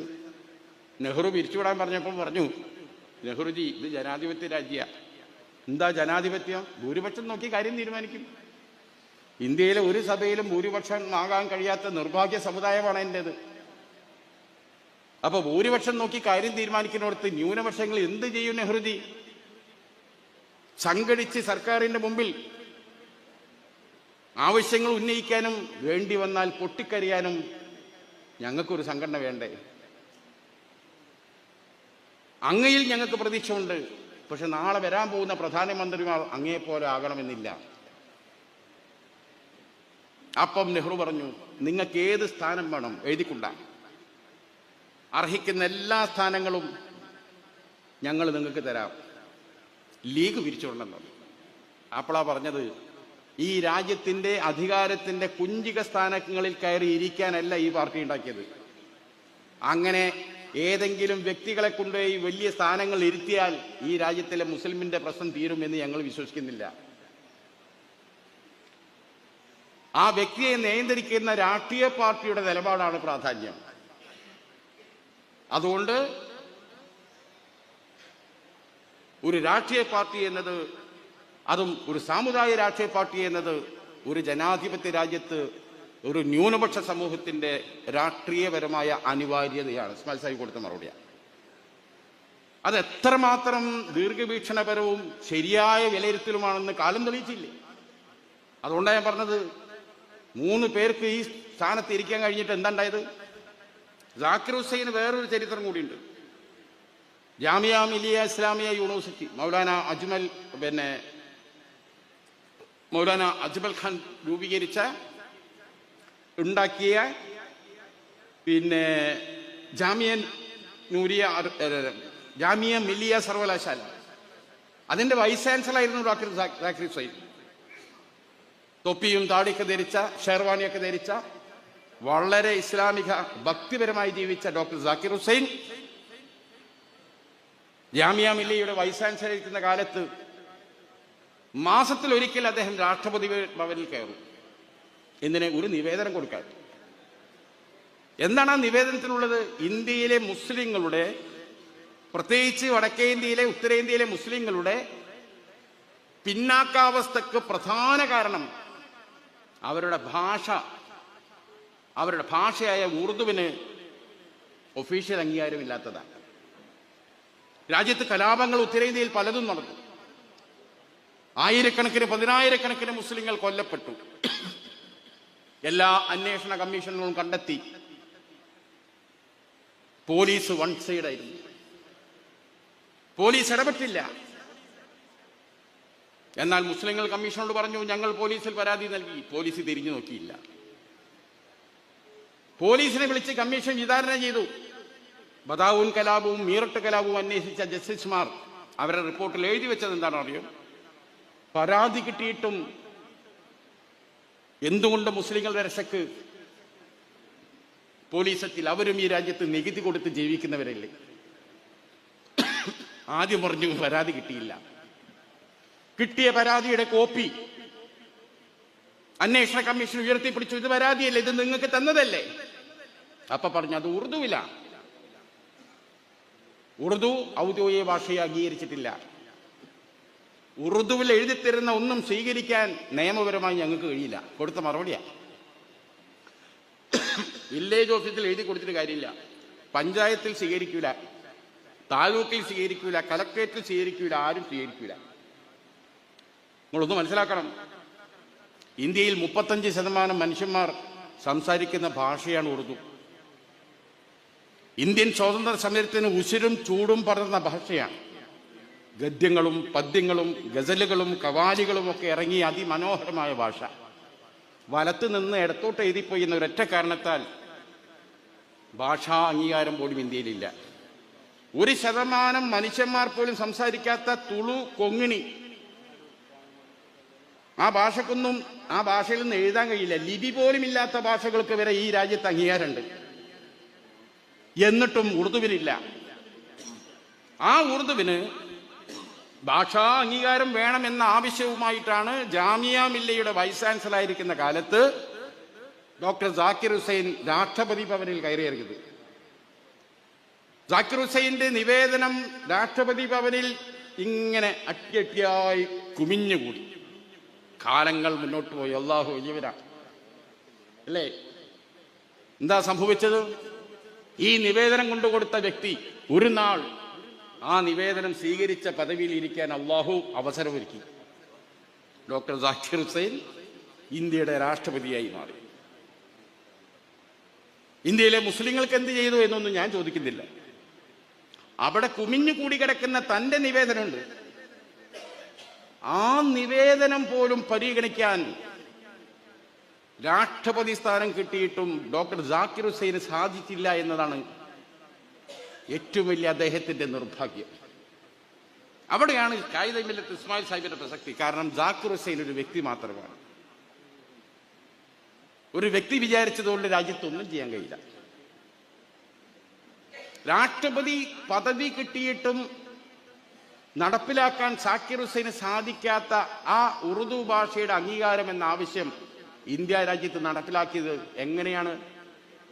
ഇന്ത്യൻ യൂണിയൻ മുസ്ലിം ലീഗ് എന്ന പാർട്ടി അതിന്റെ രാഷ്ട്രീയ സഖ്യം വഴി ഉണ്ടാക്കിയെടുത്ത ഊഷ്മളമായ ബന്ധം വഴിയാണ് ഇന്ത്യ ഗവൺമെന്റ് കൊണ്ട് 1991 ഉറുദു ഔദ്യോഗിക ഭാഷയായി അംഗീകരിച്ചു. മാത്രമല്ല രാജ്യത്തിന്റെ സെക്കൻഡ് ഒഫീഷ്യൽ ലാംഗ്വേജായി പ്രഖ്യാപിക്കപ്പെട്ടു. 90കളിൽ ബാബരി മസ്ജിദിനെ ചൊല്ലിയുണ്ടായ തർക്കത്തിൽ കോൺഗ്രസുമായുള്ള ബന്ധം ലീഗ് അവസാനിപ്പിച്ചു. ബാബരി മസ്ജിദിന് വേണ്ടി നിങ്ങൾ എന്ത് ചെയ്തു? അധികാരത്തിൽ കടിച്ചു തൂങ്ങില്ലേന്ന് ചോദിക്കുന്നവർക്ക് ബാബരി മസ്ജിദിന് വേണ്ടി സാക്രിഫൈസ് നടത്തിയ ഒരു രാഷ്ട്രീയ പാർട്ടി ഇന്ത്യയിലുണ്ടെങ്കിൽ അത് ലീഗ് മാത്രമാണ്. ബാബരി മസ്ജിദിന് വേണ്ടി ഏറ്റവും വലിയ ലീഗിന്റെ കേരളത്തിലെ ഈ സ്ഥാനമാനങ്ങളിലൊക്കെ എത്തിയത് മുന്നണിയിലൂടെയാണ്. മുന്നണി എന്നത് തന്നെയാണ് ലീഗിന്റെ സകലവും. ലീഗിന്റെ ജീവൻ തന്നെ മുന്നണിയാണ്. മുന്നണിയില്ലെങ്കിൽ ലീഗിന് ഒരു ചുക്കും ചെയ്യാൻ കഴിയില്ല.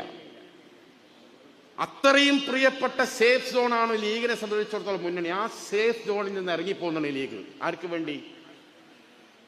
ആ ബാബരി മസ്ജിദിന് വേണ്ടി. ആ ബാബരി മസ്ജിദിൽ നിസ്കരിക്കണവനോ ആ ഭാഗത്തുള്ള ഒറ്റനും ഈ ലീഗിലേക്ക് വന്നിട്ടില്ല. അതിന്റെ നടത്തിപ്പേരും കമ്മിറ്റിക്കാരും ബാങ്ക് കൊടുക്കണേനായിട്ട് നമുക്കൊരു ബന്ധവുമില്ല. ഉണ്ടോ? അത് അവിടുത്തെ മുസ്ലിങ്ങൾ നോക്കട്ടെ. ഇത് ഞങ്ങളുടെ കാര്യമില്ല, ഞങ്ങൾ ഇവിടെ ഉള്ളൂ, ഞങ്ങൾക്ക് ഇവിടുത്തെ പള്ളി നോക്കിയാൽ മതി എന്ന് അറിഞ്ഞിരുന്നോ? ഇല്ല.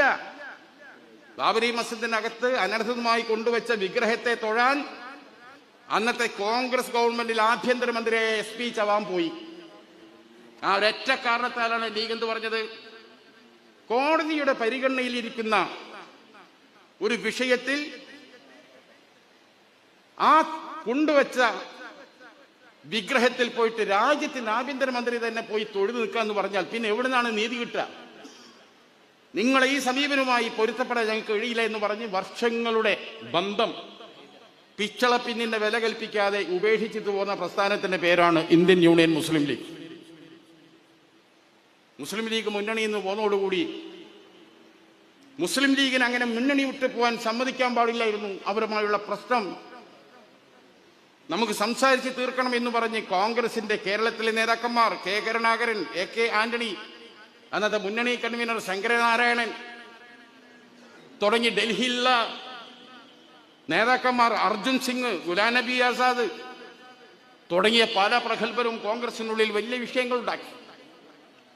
അതുവഴി കോൺഗ്രസ് ലീഗ് ചർച്ചകൾ ആരംഭിച്ചു. ഏതാനും മാസം 7 or 8 മാസമേ വിട്ടുനിന്നിട്ടുള്ളൂ. തിരുവനന്തപുരത്തും ഡൽഹിയിലും പാണക്കാടുമായി ചർച്ചകൾ പുരോഗമിച്ചു. ചർച്ചകളിൽ സ്വാതന്ത്ര്യം നേടിയതിനു ശേഷം മുസ്ലിങ്ങൾ അനുഭവിക്കുന്ന എല്ലാ ദുരവസ്ഥകളും, ആവലാതികളും, വിഷമങ്ങളും, കലാപം കൊണ്ട് അനുഭവിക്കുന്ന പ്രശ്നങ്ങളും കാലുഷ്യങ്ങളും ഒക്കെ കോൺഗ്രസിന് മുമ്പിൽ അക്കമിട്ട് നിരത്തി. സ്വാതന്ത്ര്യം ലഭിച്ചതിന് ശേഷം ഒരു ആനുകൂല്യം ഇന്ത്യ രാജ്യത്തിലെ ഒരു സർക്കാരും ഈ സമുദായത്തിന് പ്രഖ്യാപിച്ചിട്ടില്ല. ഈ സമുദായത്തിന്റെ സാംസ്കാരിക അടയാളങ്ങളായ പലതും അതിന്റെ മുസ്ലിം സ്വഭാവം ഇല്ലാതാക്കാൻ പലവരും നിങ്ങൾ ശ്രമിച്ചു, ഇപ്പോഴും ശ്രമിച്ചുകൊണ്ടിരിക്കുന്നു. ഈ രാജ്യത്ത് മുസ്ലിങ്ങൾ അനുഭവിക്കുന്ന നിരവധി പ്രശ്നങ്ങളോട് മുന്നിൽ വെച്ച് ഇതിനൊരു പരിഹാരമുണ്ടാക്കാതെ നിങ്ങളുമായി ഇനിയില്ല. 10-40ഓളം വിഷയങ്ങൾ ലീഗ് മുന്നോട്ട് വെച്ചു. നിരന്തരമായ ചർച്ചകൾക്കൊടുവിൽ 10 ആവശ്യങ്ങൾ കോൺഗ്രസ് അംഗീകരിച്ച് മുസ്ലിം ലീഗ് മുന്നണിയിൽ പുനഃപ്രവേശിക്കാൻ തീരുമാനമായി എന്ന വാർത്ത പിറ്റേ ദിവസം പത്രങ്ങളിൽ വരെ, അന്നത്തെ ഒരു ടെലിവിഷനും അന്തിച്ചർച്ചയൊന്നുമില്ല. ആ പത്രം ഇറങ്ങിയ മാതൃഭൂമി ഇന്നും കോളേജിൽ പോകുന്ന സമയം എനിക്ക് ഓർമ്മയുണ്ട്. എന്നാണ് അന്ന് 10 കമൻമെന്റ്സ് എന്ന മൂസാ നബിയുടെ ചരിത്രം പറയുന്ന ദ ഹിസ്റ്ററി ഓഫ് മോസസ് എന്ന ഒരു ഇംഗ്ലീഷ് പടം കോഴിക്കോട് ക്രൗൺ തിയേറ്ററിൽ വന്ന് അന്നത്തെ പത്രങ്ങളിൽ എടുത്തു നോക്കിയാൽ സിനിമാ പരസ്യം ഭയങ്കരമാണ്. അപ്പൊ 10 കമൻമെന്റ്സ് എന്ന ഇംഗ്ലീഷ് ചിത്രം അമ്പിച്ച രീതിയിൽ ഹൗസ്ഫുള്ളായി ക്രൗൺ തിയേറ്ററിൽ ഓടുന്നു. എല്ലായിടത്തും 10 കമൻമെന്റ്സിന് ബോർഡ്. അന്ന് മാതൃഭൂമിന്റെ എഡിറ്റോറിയൽ എന്താണ്? ലീഗിന്റെ 10 കമൻമെന്റ്സ്. മാതൃഭൂമിന്റെ എഡിറ്റോറിയലാണ്. ലീഗിന്റെ 10 കൽപ്പനകൾക്ക് മുമ്പിൽ കോൺഗ്രസ് മുട്ടുമടക്കി. അത് മാതൃഭൂമിയായിട്ട് നമ്മളെ പിടുത്തം മനസ്സിലാക്കണം. എന്തായിരുന്നു 10 ആവശ്യങ്ങൾ? ആ 10 ആവശ്യങ്ങൾ ഞാനിവിടെ പറയുന്നില്ല, കാരണം എന്റെ വിഷയം വേറെയാണ്. അതായത് അതിലെ ഒന്നാമത്തെ ആവശ്യം ആരാധനാലയ സംരക്ഷണ നിയമമായിരുന്നു. 1986 മുസ്ലിം ലീഗിന്റെ ബനാത്ത് വാല ഇന്ത്യൻ ലോക്സഭയിൽ അവതരിപ്പിച്ച് ഇന്ത്യയിലെ എല്ലാ രാഷ്ട്രീയ പാർട്ടികളും എതിരെ വോട്ട് ചെയ്ത് പരാജയപ്പെടുത്തിയ പ്രമേയം. ആ പ്രമേയം രാജ്യത്ത് നിയമമാക്കണമെന്ന ലീഗ് മുന്നോട്ട് വെച്ച ആവശ്യം. അതുവഴിയാണ് ആരാധനാലയ സംരക്ഷണ നിയമം വന്നത്. രണ്ടാമത്തെ ആവശ്യമായിരുന്നു എന്ത്? ഉറുദുവിനെ ഔദ്യോഗിക ഭാഷ ആക്കണം എന്നുള്ളത്. ഉറുദു സംസാരിക്കുന്ന ആരും നമ്മുടെ പാർട്ടിയിലില്ല. നമുക്കിട്ട് ഉറുദു തിരിയില്ല അല്ലേ ആ കാലഘട്ടം. ഇപ്പൊ കുറച്ച് എല്ലായിടത്തും നമുക്ക് ഇങ്ങനെ വേരുകളായി വരുന്നുണ്ട്, അൽഹംദുലില്ലാ. എന്താണ് ഇത്ര പ്രാമുഖ്യത്തോടു കൂടി എടുക്കാനുള്ള കാരണം? ഉത്തരേന്ത്യയിലും വടക്കേന്ത്യയിലും മുസ്ലിങ്ങൾ ഭ്രാന്തവൽക്കരിക്കപ്പെടാനുള്ള കാരണം അവർക്ക് ഉറുദു അല്ലാത്ത ഒന്നും തിരിയില്ല. ആ ഉറുദുവിനിട്ട് അംഗീകാരമില്ല. ഒരു രാജ്യത്തിന് ആനുകൂല്യം ഇട്ടൊക്കെ കിട്ടുന്നില്ല. എത്തിങ്ങൾക്ക് ഈ ഭാഷ അല്ലാതെ വേറെ ഒന്നും അറിയില്ല. അങ്ങനെയാണ് അത് അംഗീകരിക്കപ്പെട്ടത്. മൂന്നാമത്തെ ആവശ്യം മൈനോറിറ്റി കമ്മീഷന് സ്റ്റാറ്റ്യൂട്ടറി പദവി. നാലാമത്തത് എല്ലാ ഇന്ത്യയിലെ സംസ്ഥാനങ്ങളിലും ന്യൂനപക്ഷ ക്ഷേമ മന്ത്രാലയങ്ങൾ ഉണ്ടാക്കണം. അങ്ങനെയാണ് ന്യൂനപക്ഷ മന്ത്രാലയം ഉണ്ടായത്. KT ജലീലൊക്കെ അതിന് മന്ത്രിയാകാൻ കഴിഞ്ഞ അതുകൊണ്ടാ. എല്ലാ സ്റ്റേറ്റിലും മുസ്ലിങ്ങൾക്കായി മൈനോറിറ്റി എക്കണോമിക്കൽ ഡെവലപ്മെന്റ് കോർപ്പറേഷൻ ഉണ്ടാക്കണം തന്നെ. അതിലാണ് INL-ന്റെ വഹാബ് ചെയർമാനായത്. ഇന്ത്യൻ മുസ്ലിങ്ങളുടെ സാമൂഹിക വിദ്യാഭ്യാസപരമായി പിന്നോക്കാവസ്ഥക്ക് പ്രൈം മിനിസ്റ്റർ ലെവലിൽ ഉന്നത ജുഡീഷ്യൽ കമ്മീഷനെ വെക്കണം എന്ന് പറഞ്ഞു ലീഗ്. ആറാമത്തെ ആവശ്യം. അങ്ങനെയാണ് സച്ചാർ കമ്മീഷൻ വന്നത്. ഇതൊന്നും ചുമ്മാ അപ്പൂപ്പൻ താടി പോലെ ആകാശത്ത് കൂടെ പാറി വീണതല്ല, ഒരു പാർട്ടി പണിയെടുത്തുണ്ടാക്കിയതാ. ഇന്ത്യയിലെ മുസ്ലിങ്ങളൊന്നും മുസ്ലിം ലീഗല്ല, പക്ഷെ ഇന്ത്യൻ മുസ്ലിങ്ങളെ മൊത്തം ഇൻഷൂർ ചെയ്തത് ഇന്ത്യൻ യൂണിയൻ മുസ്ലിം ലീഗാണെന്നതിന് ഇതിൽ പരം എന്തൊക്കെ തെളിവ് വേണം? അങ്ങനെ പോകുന്ന ഒരുപാട് റയറ്റ് കോർട്ട്.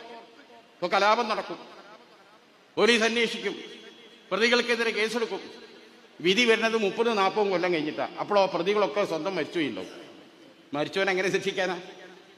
അതുകൊണ്ടാണ് സ്പെഷ്യൽ റയറ്റ് കോർട്ട് വേണമെന്ന് പറഞ്ഞു. 91-ലെ ഗവൺമെന്റ് അംഗീകരിച്ചു, കോൺഗ്രസ്. അങ്ങനെയാണ് മാറാട് സ്പെഷ്യൽ കോർട്ടൊക്കെ വന്നത്.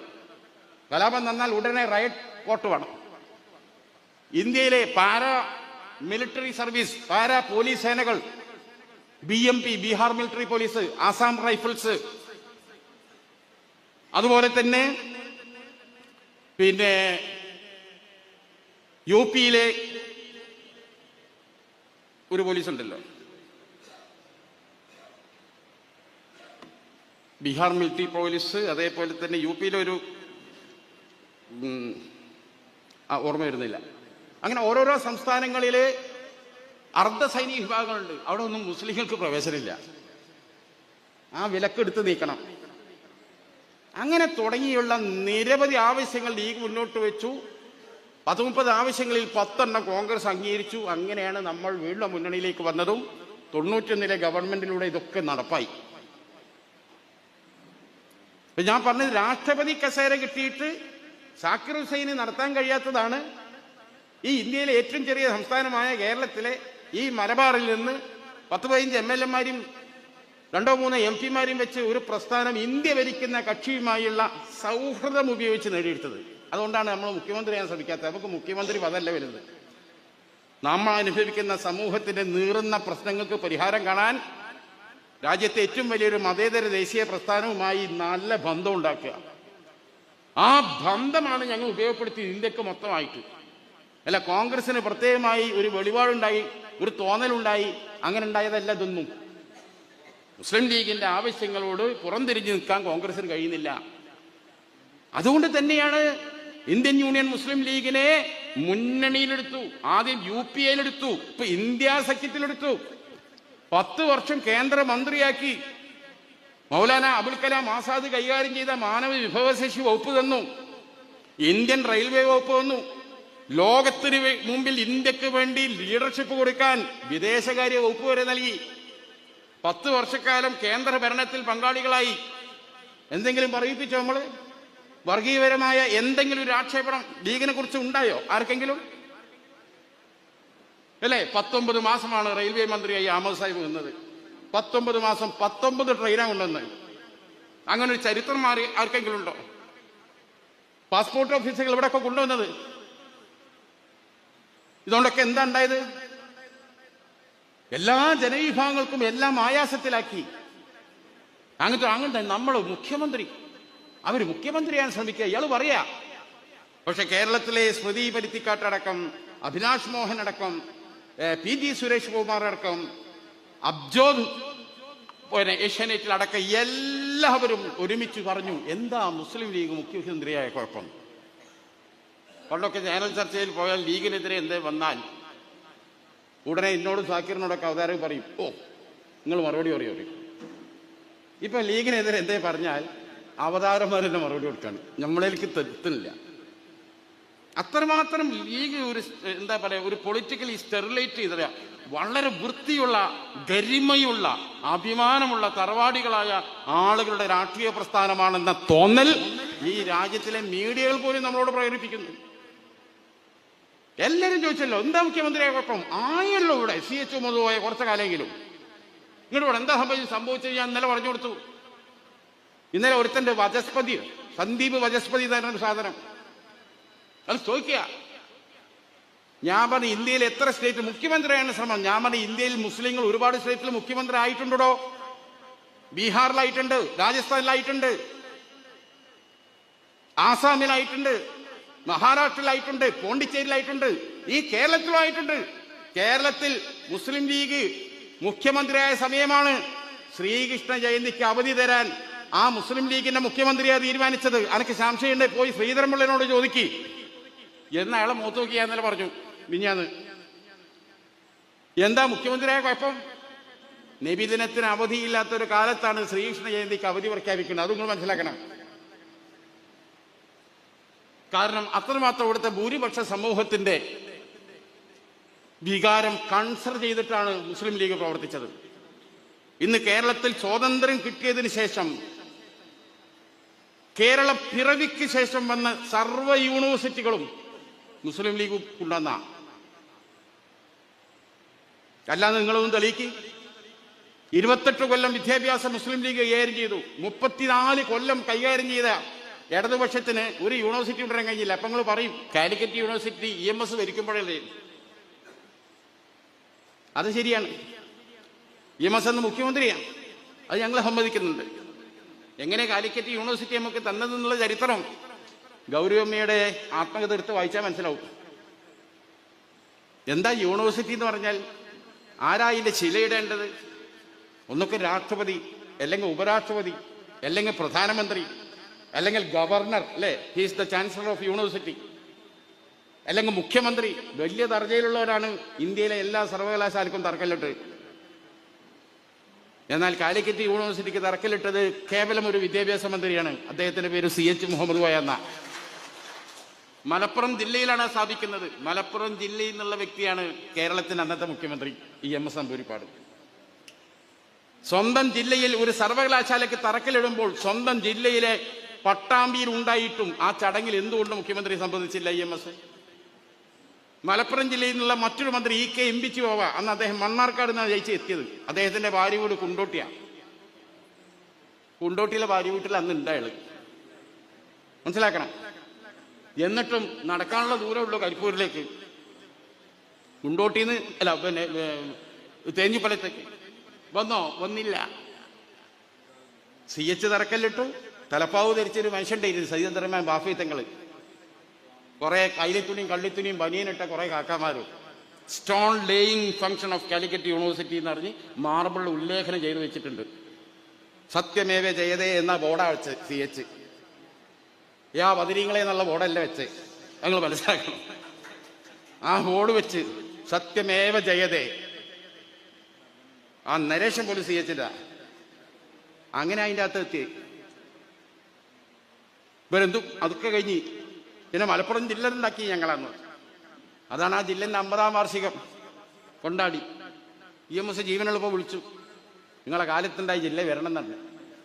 ഞാൻ അന്നേ ആ ജില്ലക്കെതിരാണ്. ഇപ്പം ഞാൻ വന്ന് പങ്കെടുത്താൽ അത് മോശമാണ്. ഓർമ്മയില്ലേ മലപ്പുറം ജില്ലയെ കുറിച്ച്? എല്ലാ യൂണിവേഴ്സിറ്റി നമ്മളാ ഉള്ളത്. ഇവരെ കാലത്ത് എന്താ വന്നത്? ഞാൻ പറഞ്ഞു വരുന്നത് എന്താണ്? ഇപ്പൊ വെള്ളാപ്പള്ളിയും ടീം ഉണ്ടാക്കുന്ന ഒരു നരേഷനുണ്ടല്ലോ, സംസ്കൃത യൂണിവേഴ്സിറ്റി കൊണ്ടുവന്നത് കേരളത്തിലാരാ? കേരളത്തിൽ സംസ്കൃത സർവകലാശാല കൊണ്ടുവന്ന വിദ്യാഭ്യാസ മന്ത്രിയുടെ പേരും ആ വിദ്യാഭ്യാസ മന്ത്രിയുടെ പാർട്ടിയും ഏതാണെന്ന് പറയാൻ തയ്യാറുണ്ടോ നിങ്ങൾ? ET മുഹമ്മദ് ബഷീർ എന്ന വ്യക്തിയാണ്. അദ്ദേഹം വിദ്യാഭ്യാസ മന്ത്രിയാണ്. ഇന്നും അറബിക് സർവകലാശാല വേണമെന്ന KAT അടക്കമുള്ള സംഘടനകളുടെ ആവശ്യം പെൻഡിങ്ങിലാണ്. വീട്ടിലെ മൂത്ത മോനൊരു വാച്ച് ചോദിച്ചാൽ അവന് വാച്ച് വാങ്ങിക്കൊടുത്തിട്ടേ അനുജന് വാച്ച് കൊടുക്കാൻ പറ്റുള്ളൂ, രണ്ടാമത്തെ മോന്. അതാണ് CH റഹീം മേച്ചേരിക്ക് കൊടുത്ത ഉത്തരം. മോയിൻകുട്ടി വൈദ്യർ സ്മാരക നിർമ്മിക്കുന്നതുമായി ബന്ധപ്പെട്ട് സി എച്ചിൻ്റെ അടുത്ത് റഹീം യെച്ചൂരി അടക്കമുള്ള ആളുകൾ പോയി നിവേദനം കൊടുത്തു. അതിനുവേണ്ടി കൊണ്ടോട്ടിയിൽ ഒരു 8 സെന്റ് സ്ഥലവും കണ്ടെത്തി. സി എച്ചിന് നിവേദനം കൊടുത്തു. സി എച്ച് സാംസ്കാരിക വകുപ്പ് മന്ത്രിയാണ്. അപ്പൊ സി എച്ചിന് നിവേദനം കൊടുക്കും മുമ്പ് സി എച്ചിന്റെ സെക്രട്ടറി ആയ മീരാൻ സാഹിബിനോട് ചോദിച്ചു, അല്ല നമ്മളിങ്ങനെ നിവേദനം കൊടുക്കുന്നുണ്ട്, ഇത് കൊടുത്താൽ സി എച്ച് വിചാരിച്ചാൽ പെട്ടെന്ന് നടക്കൂലേ? മീരാൻ സാഹിബ് സി എച്ച് ആ നിവേദനത്തിന്റെ മുകളിൽ പ്ലീസ് ഡു ദ നീഡ്ഫുൾ എന്ന് പറഞ്ഞ് എഴുതി എൻ്റെ കയ്യിലേക്ക് കൊണ്ട് തരും. ഉടനെ ഞാനത് പ്രൈവറ്റ് സെക്രട്ടറി വഴി നേരെ സാമ്പത്തിക വിഭാഗത്തിലേക്ക് പോകും. സി എച്ചിന്റെ സാധനമല്ലേ, അപ്പൊ സാമ്പത്തിക വകുപ്പ് ഒരു പ്രശ്നമില്ല, അപ്പൊ പാസ്സാക്കും. ഭയങ്കര സന്തോഷമായില്ലേ. സി എച്ചിന് വന്ന് കൊടുത്തു. നിവേദനം സി എച്ചിന്റെ ഒരു സൂട്ട് കേസ് തുറന്ന് അതിനോട് വിളിച്ചു. ഈ മീരാൻ സാഹിബ് കൊടുത്തില്ല. അപ്പോൾ പറഞ്ഞു ഇനിയതാ, ഓ ഞാൻ പരിശോധിച്ച് വേണ്ടത് ചെയ്യാന്ന് പറഞ്ഞു. അങ്ങനെ സി എച്ച് നാളുകളേറെ കഴിഞ്ഞ് 1 മാസം കഴിഞ്ഞ് വീണ്ടും എന്തായിന്ന് വെച്ചപ്പോൾ ഞാനത് പരിശോധിച്ച് കൊണ്ടുക്കാണെന്ന് പറഞ്ഞു. വീണ്ടും 2 മാസം കഴിഞ്ഞ് പോയി, ഞാൻ പരിശോധിച്ച് കൊണ്ടുക്കാണെന്ന് മറുപടി. ഏകദേശം 10-11 മാസം സി എച്ചിൻ്റെ അടുത്ത് കയറി ഇറങ്ങിയെങ്കിലും പരിശോധിച്ചു കൊണ്ടിരിക്കുകയാണെന്നല്ലാതെ വേറൊരു മറുപടിയും സി എച്ചിൻ്റെ ഭാഗത്തുനിന്നില്ല. അപ്പം പാണക്കാട് തങ്ങളടുത്ത് പോയിട്ട് പരാതി പറഞ്ഞു. സി എച്ച് സാംസ്കാരിക മന്ത്രിയാണ്. സി എച്ച് സാംസ്കാരിക മന്ത്രിയാകുമ്പോഴല്ലേ മോയിൻകുട്ടി വൈദ്യരുടെ പേരിൽ ഒരു സ്മാരകം നമുക്കിപ്പോഴല്ലേ കഴിയുള്ളൂ, ഒരു ഒപ്പിട്ടാൽ തീരുന്ന പ്രശ്നമുള്ളൂ. പക്ഷെ സി എച്ച് പരിശോധിക്കുകയാണെന്ന് ഇങ്ങനെ പറഞ്ഞുകൊണ്ട് താങ്കളൊന്നും ഇടപെടുന്നത്. തങ്ങൾ പറഞ്ഞു മേച്ചേരിയോട്, ചന്ദ്രികൻ്റെ ഡയറക്ടർ ബോർഡ് യോഗം കോഴിക്കോട്ട് 3-ാം തീയതി ഉണ്ട്, അത് നിങ്ങൾ വരി, സി എച്ച് അവിടെ ഉണ്ടാവുമ്പോൾ സംസാരിക്കാറ്. പറഞ്ഞതുപോലെ എത്തി സി എച്ച് ആയിട്ട് സംസാരിച്ചു. തങ്ങൾ പറഞ്ഞു ഇങ്ങനെ ഒരു കാര്യമുണ്ടല്ലോ, എന്തായി? തങ്ങളോടും സി എച്ച് പറഞ്ഞു ഞാനത് പരിശോധിച്ച് കൊടുക്കാം. ഇപ്പോൾ തങ്ങളും പറഞ്ഞു പരിശോധന നടക്കുന്നുണ്ട്. ഇവർ നിരാശരായി, അത് നടപ്പാൻ പോകില്ല എന്ന് മനസ്സിലായി. ഒരു പക്ഷേ അന്നൊക്കെ സി എച്ച് വേണ്ടത്ര ശുഷ്കാന്തി കാണിക്കുന്നില്ല, ഒരു പരിഭവമായി. അവിടെ നിന്ന് അങ്ങോട്ട് ഒരു 1.5 കൊല്ലം കഴിഞ്ഞു. 1 കൊല്ലോ 1.5 കൊല്ലോ അങ്ങനെയാണെന്നിൻ്റെ ഓർമ്മ. ഇത് എന്നോട് റഹീം മേച്ചേരി നേരിട്ട് പറഞ്ഞാണ്. അദ്ദേഹത്തിൻ്റെ മൂത്ത സഹോദരി മേച്ചേരി സൈനബൻ്റെ മോനെ ഞാൻ. ഒരു അമ്മാവെന്നുള്ള ബന്ധം ഉപയോഗിച്ചിട്ട് പല കഥകളും പറഞ്ഞ കൂട്ടത്തിൽ എവിടെയെങ്കിലും ഇത് രേഖപ്പെടുത്തപ്പെട്ടിട്ടൊന്നുമില്ല. എന്നോട് അതിൻ്റെ കഥകളൊക്കെ ഇങ്ങനെ ഒഴിവുണ്ടാവും പറയും. പറഞ്ഞപ്പോൾ അദ്ദേഹം പറയാണ്, അവിടെ അങ്ങോട്ട് 1-1.25 വർഷമോ കഴിഞ്ഞപ്പോൾ എനിക്ക് ഒരു പോസ്റ്റൽ കവറിൽ ഒരു കത്ത് വന്നു. പ്രിയപ്പെട്ട മേച്ചേരിക്ക് അസ്സലാമു അലൈക്കും, ക്ഷേമമാണെന്ന് വിശ്വസിക്കുന്നു. പരിഭവങ്ങളൊന്നുമില്ലെങ്കിൽ 3-ാം തീയതി കോഴിക്കോട്ട് കോർട്ട് റോഡിലുള്ള മുസ്ലിം ലീഗ് ഓഫീസിൽ ഒന്ന് വരണം. ഇത്ര സമയം തൊട്ട് ഇത്ര സമയം വരെ ഞാൻ അവിടെ ഉണ്ടാവും. ഈ പോസ്റ്റ് കാർഡ് കിട്ടിയപ്പോൾ മേച്ചേരിയും സംഘവും സി എച്ചിനെ കാണാൻ പോയി. കണ്ടപ്പോൾ സി എച്ച് ആ പെട്ടി തുറക്കാൻ തുടങ്ങി. ഏതാ പെട്ടി? ആ നിവേദനം വാങ്ങി വെച്ച് അതേ പെട്ടിയിട്ട പുള്ളി നടക്കണേ. പെട്ടി തുറന്ന് ആ നിവേദനങ്ങൾ എടുത്തു, ആ പ്രോജക്റ്റ്. എന്നിട്ട് ഇത് നിങ്ങൾക്ക് തിരിച്ചു തരാൻ വേണ്ടിയാണ് നിങ്ങൾ വിളിപ്പിച്ചതെന്നാണ്. അതോടുകൂടി മേച്ചേരി ആകെ, ഇത് തിരിച്ചു തരാൻ ഇതിനപ്പം വിളിപ്പിച്ചേ, ഇത് സാധ്യമല്ല എന്ന് പറഞ്ഞ് തിരിച്ചു തരാനാണല്ലോ എന്നെ വിളിപ്പിച്ചുള്ള സങ്കടം.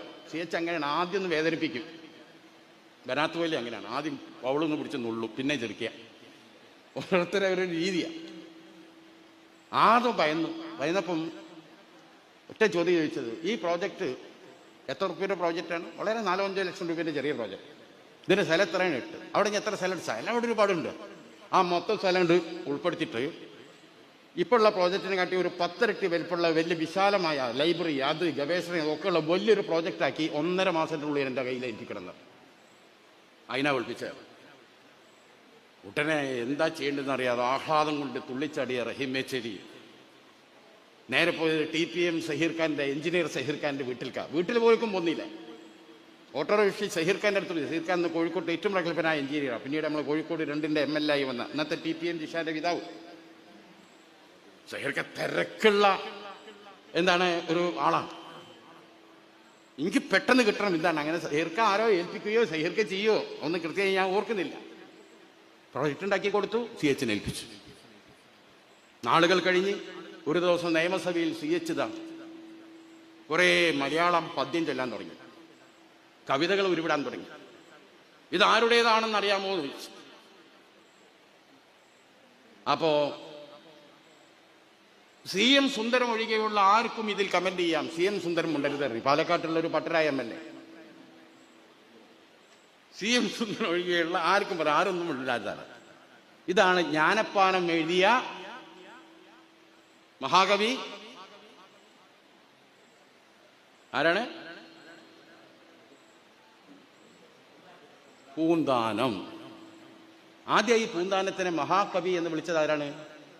CH മുഹമ്മദ് കോയ അസംബ്ലിയിൽ വെച്ച്. അന്ന് തൊട്ടേ മഹാകവിയായത്. മഹാകവി എന്ന ബ്രാൻഡ് കൊടുക്കുന്നത് CH. 139 MLA നോക്കി വെച്ചു. നമുക്ക് അറിയാതെന്ന് വെച്ചില്ല. ജ്ഞാനപ്പാനം എഴുതിയ മഹാനായ കവി പൂന്താനം. ആ പൂന്താനത്തിന് ഒരുപാട് സ്ത്രീകളും. ഇതൊക്കെ ഭാവി തലമുറ അറിയണം, ഭാവി തലമുറ പഠിക്കണം. ഇത്തരത്തിലുള്ള മഹത്തുക്കൾ പിറന്ന ഒരു നാടാണ് കേരളം എന്നത് ഓർമ്മിപ്പിക്കപ്പെടണം, അടയാളപ്പെടുത്തപ്പെടണം. മഹാകവി പൂന്താനത്തിന്റെ പേരിൽ ഉചിതമായൊരു സ്മാരകം നിർമ്മിക്കണമെന്ന ഒരു നിവേദനം എൻ്റെ കയ്യിൽ കിട്ടി. ഞാൻ ഇതേക്കുറിച്ച് സമഗ്രമായി പഠിച്ചപ്പോൾ അനിവാര്യമായും കേരളം ചെയ്യേണ്ടതാണെന്ന് എനിക്ക് തോന്നി. അതുകൊണ്ട് മഹാകവി പൂന്താനത്തിന്റെ പേരുള്ള സ്മാരകം അനുവദിക്കാൻ ഈ ഗവൺമെന്റ് തീരുമാനിച്ച വിവരം സന്തോഷം ഞാൻ നിങ്ങളെ അറിയിക്കുന്നു. അല്ലെങ്കിൽ CH എന്നെ കൈയൊട്ടി. അപ്പൊ 139 ആൾക്കാർ. അപ്പൊ CM സുന്ദരം എന്ന് എന്താണെന്ന് വെച്ചു. അപ്പം എന്താണെന്ന് എല്ലാവരും കൈയടിച്ചു. കയ്യടിയെ നടന്നുകൊടുക്കും. CH പറഞ്ഞു, അതുപോലെ തന്നെ മഹാകവി മോയിൻകുട്ടി വൈദ്യരെ കുറിച്ചും ഒരു സ്മാരകം വേണമെന്ന ഒരു നിവേദനം വർഷങ്ങളായി എനിക്ക് കിട്ടിയിട്ട് അതും ഈ സർക്കാർ അവഗണിക്കുന്നില്ല. അല്ലാതെ കയ്യാണ്ട് അടിച്ചു പറഞ്ഞിട്ട് ഒരു സംഗതി നടപ്പാക്കിയ രീതിയാണ് ഞാൻ ഈ പറയുന്നത്. എന്നും നമുക്ക് 2 or 3 മക്കളുണ്ടെങ്കിൽ മൂത്ത മകൻ ഒരു കാര്യം ചോദിച്ചാൽ അത് നിർവഹിച്ചതിന് ശേഷമാണ് രണ്ടാമത്തെ മകനിലേക്ക് പോകേണ്ടത്, അല്ലേ? അതല്ലേ കുടുംബത്തിൽ ചെയ്യേണ്ടത്. അതുകൊണ്ടാണ് മലയാള സർവകലാശാല കൊണ്ടുവന്നു, നേരത്തെ വിവിധ യൂണിവേഴ്സിറ്റികൾ കൊണ്ടുവന്നു, അതുപോലെ തന്നെ ടെക്നിക്കൽ യൂണിവേഴ്സിറ്റി കൊണ്ടുവന്നു, പോളിടെക്നിക്കുകൾ കൊണ്ടുവന്നു, പിന്നെ ഹൈസ്കൂൾ ടീച്ചേഴ്സ് ട്രെയിനിങ് കോളേജുകൾ കൊണ്ടുവന്നു, അതുപോലെ തന്നെ മലയാളം സർവകലാശാല കൊണ്ടുവന്നു, സംസ്കൃത സർവകലാശാലയും കൊണ്ടുവന്നു. ഇതെല്ലാം കഴിഞ്ഞിട്ടാണ് അറബിക് സർവകലാശാല എന്ന ആവശ്യത്തെക്കാൾ മുമ്പ് കൺസിഡർ ചെയ്തത്. ഈ രാജ്യത്തിലെ ഒരു ഭൂരിപക്ഷ സമുദായം ആവശ്യപ്പെടുന്നതിന് മുമ്പ് തന്നെ 1000 വർഷങ്ങളോ പഴക്കമുള്ള ഇവിടുത്തെ വേദങ്ങളും സ്മൃതികളും എല്ലാം ഇറങ്ങിയ ഒരു ഭാഷ. ഇവിടുത്തെ ഭൂരിപക്ഷ സമൂഹത്തിന്റെ എല്ലാ വേദങ്ങളും സ്മൃതികളും അല്ലെ, എല്ലാം ആ ഭാഷയിൽ. ആ ഭാഷ ഇവിടെ അന്യം നിന്നാ പാടില്ല. ആ ഭാഷയുടെ സംരക്ഷണം അതൊരു ലീഗ് മന്ത്രിയിലൂടെയാണ് നിർവഹിക്കപ്പെട്ടത്. അതാണ് പഠിക്കേണ്ടത്. ഇവിടെ പറയുകയുണ്ടായി, എന്തോ നമ്മൾ അനിഹിത നേടുന്നു, ന്യൂനപക്ഷ പ്രീണനം നടത്തുന്നു. പിണറായി വിജയൻ നടത്തിയ പ്രീണനം എന്താ? ഒന്ന് പറഞ്ഞുണ്ടാ എന്താ നടത്തിയ പ്രീണനം? എന്നാൽ മുസ്ലിം സമുദായം വർഷങ്ങളായി അനുഭവിച്ചു വരുന്നത്, കവർന്നെടുത്തത് എണ്ണി ഞങ്ങൾ പറഞ്ഞു തരാം.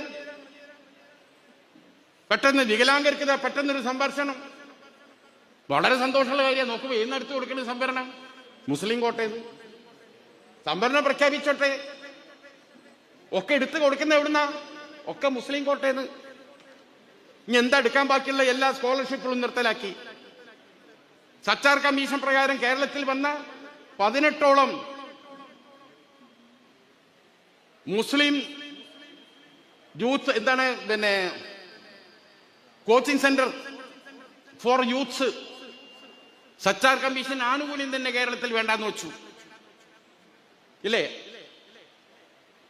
എന്തെല്ലാം ആനുകൂല്യം മുസ്ലിങ്ങൾ നിശ്ചയിച്ചു. ഇങ്ങോട്ടും പറയുന്നു മുസ്ലിങ്ങളെ പിണറായി പീഡിപ്പിച്ചു. എന്താ പറഞ്ഞത്? സമസ്ത പറഞ്ഞപ്പോ എന്ത് ചെയ്തു? സമസ്ത പറഞ്ഞപ്പോ പേടിച്ചിട്ട് PSCക്ക് വിടുന്നതിന് പിന്മാറി. അപ്പൊ PSCക്ക് വിട്ടത് എന്തിനാ? അപ്പൊ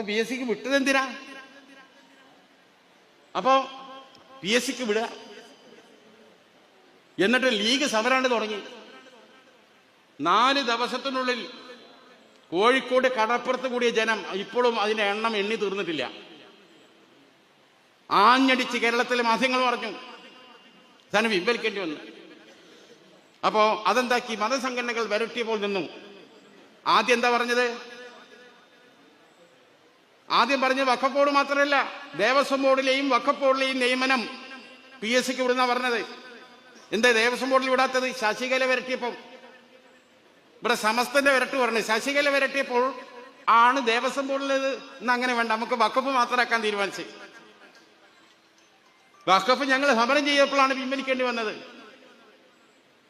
ഇങ്ങോട്ട് അതിനും വഖഫിൽ നിന്ന് പിന്മാറിയ പിണറായി വിജയൻ അഭിനന്ദൻ പറഞ്ഞ് ബോർഡ് വെച്ച ചില കുതിരകളുണ്ട് പല നാട്ടിലും. അതവിടെ നിൽക്കട്ടെ.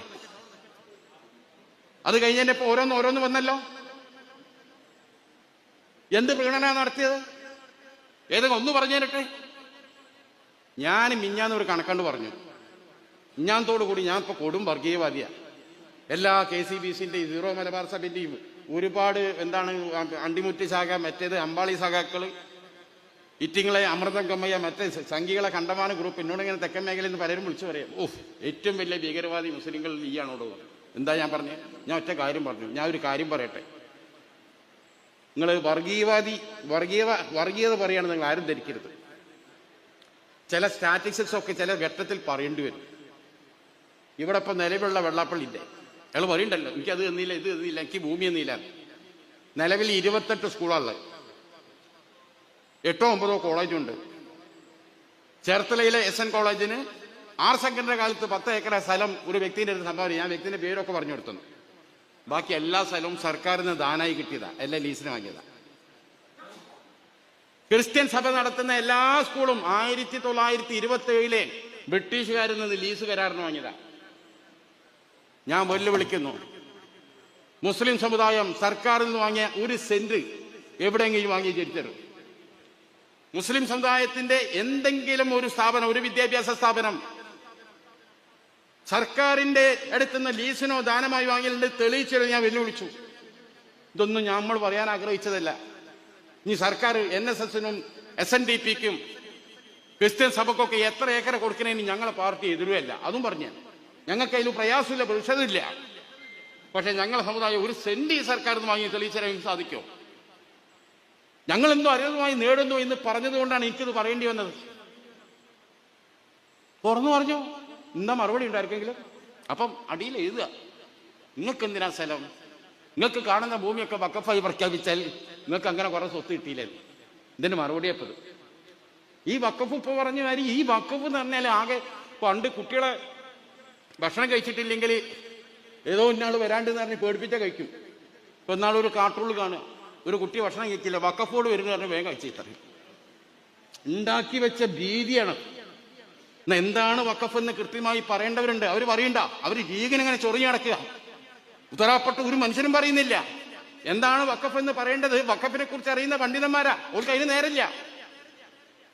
അവസാനം വഖഫ് എന്ന് പറഞ്ഞ പേടിപ്പെടുത്തുന്ന എന്തോ ഒരു സാധനമായി മാറിക്കഴിഞ്ഞു, അല്ലെങ്കിൽ ഇൻസ്റ്റിറ്റ്യൂട്ടായി. ഇപ്പൊ ലവ് ജിഹാദ് ഇല്ലാന്ന് സുപ്രീം കോടതി പറഞ്ഞു, BJPന്റെ കേന്ദ്രമന്ത്രി പറഞ്ഞു, പോലീസും പട്ടാളൊക്കെ പറഞ്ഞിട്ടും ഇപ്പോഴും ലവ് ജിഹാദ് ഉണ്ട് എന്ന് വിശ്വസിക്കുന്ന ഒരു സമൂഹത്തെ സൃഷ്ടിച്ചെടുക്കാൻ സംഘപരിവാറിന് സാധിച്ചിട്ടുണ്ട്. അതുപോലെ വഖഫ് എന്ന സാധനം ഇത് ഭീകരാണ്. വഖഫിന് ആൾക്കാർ വന്ന് ഈ ഭൂമി കണ്ട് ഇഷ്ടപ്പെട്ടാൽ അത് ഞങ്ങളുടെന്ന് പറഞ്ഞാൽ ആയേ എന്ന് വിശ്വസിക്കുന്ന ഒരു സമൂഹത്തെ സൃഷ്ടിച്ചെടുത്ത് കഴിഞ്ഞു. ഇനി പോയി വിശദീകരിച്ചിട്ടൊന്നും ഒരു കാര്യമില്ല. ഞങ്ങൾക്ക് പരിമിതികളില്ലേ? വഖഫിനെ കുറിച്ച് എന്തെങ്കിലും ഞങ്ങൾ പറഞ്ഞിട്ടുണ്ടെങ്കിൽ വഖഫിൽ തന്നെ പല ഫിഖ് പ്രശ്നങ്ങളുള്ള സംഘടനകൾ ലീഗിന്റെ അകത്തുണ്ട്. ലീഗിന് അതിലൊക്കെ വെറും വഖഫ് നിയമം എന്താണെന്ന് വിശദീകരിക്കാൻ വേണ്ടി മാത്രമേ ഇതൊക്കെ ഇറങ്ങി പുറപ്പെട്ട ആൾക്കാരുണ്ട്. ഓൽക്കൊന്നും അതിന് നേരമില്ല. ഓല് യൂട്യൂബിൽ തോന്നിയാസം പറഞ്ഞ് പൈസ ഉണ്ടാക്കി കൊണ്ടുവെക്കുക. വേറെ പൈസ ഉണ്ടാക്കണ വിദ്യ മാത്രമാണ്.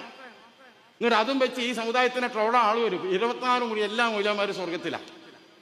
അതിന്റെ വിവരണങ്ങളും അതിലെ പെണ്ണുങ്ങളുടെ മുലയുടെ വലുപ്പം വന്നു വൃത്തികേടല്ലാത്ത വേറെ ഒന്നും നമുക്ക് തോന്നാം. ഇത് കണ്ടിട്ടാണ് ഇന്നലെ പോലും മിഞ്ഞാന്ന് പോലും ഇയാള് BJPക്കാർ എന്നോട് പറയാം.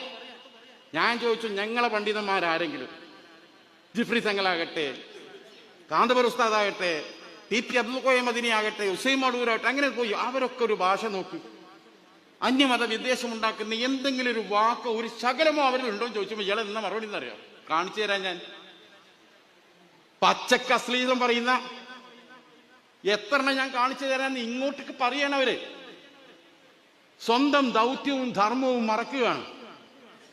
നമ്മുടെ സമുദായത്തിന്, ഇസ്ലാമിന് നേരെ അതിൽ ഇത്തരം പ്രശ്നങ്ങൾ വന്നാൽ വളരെ സൗമ്യമായി ഇതര മത സമൂഹങ്ങൾക്ക് മുമ്പിൽ അതെന്താണെന്ന് വിശദീകരിച്ചു കൊടുക്കാൻ ആരുമില്ല.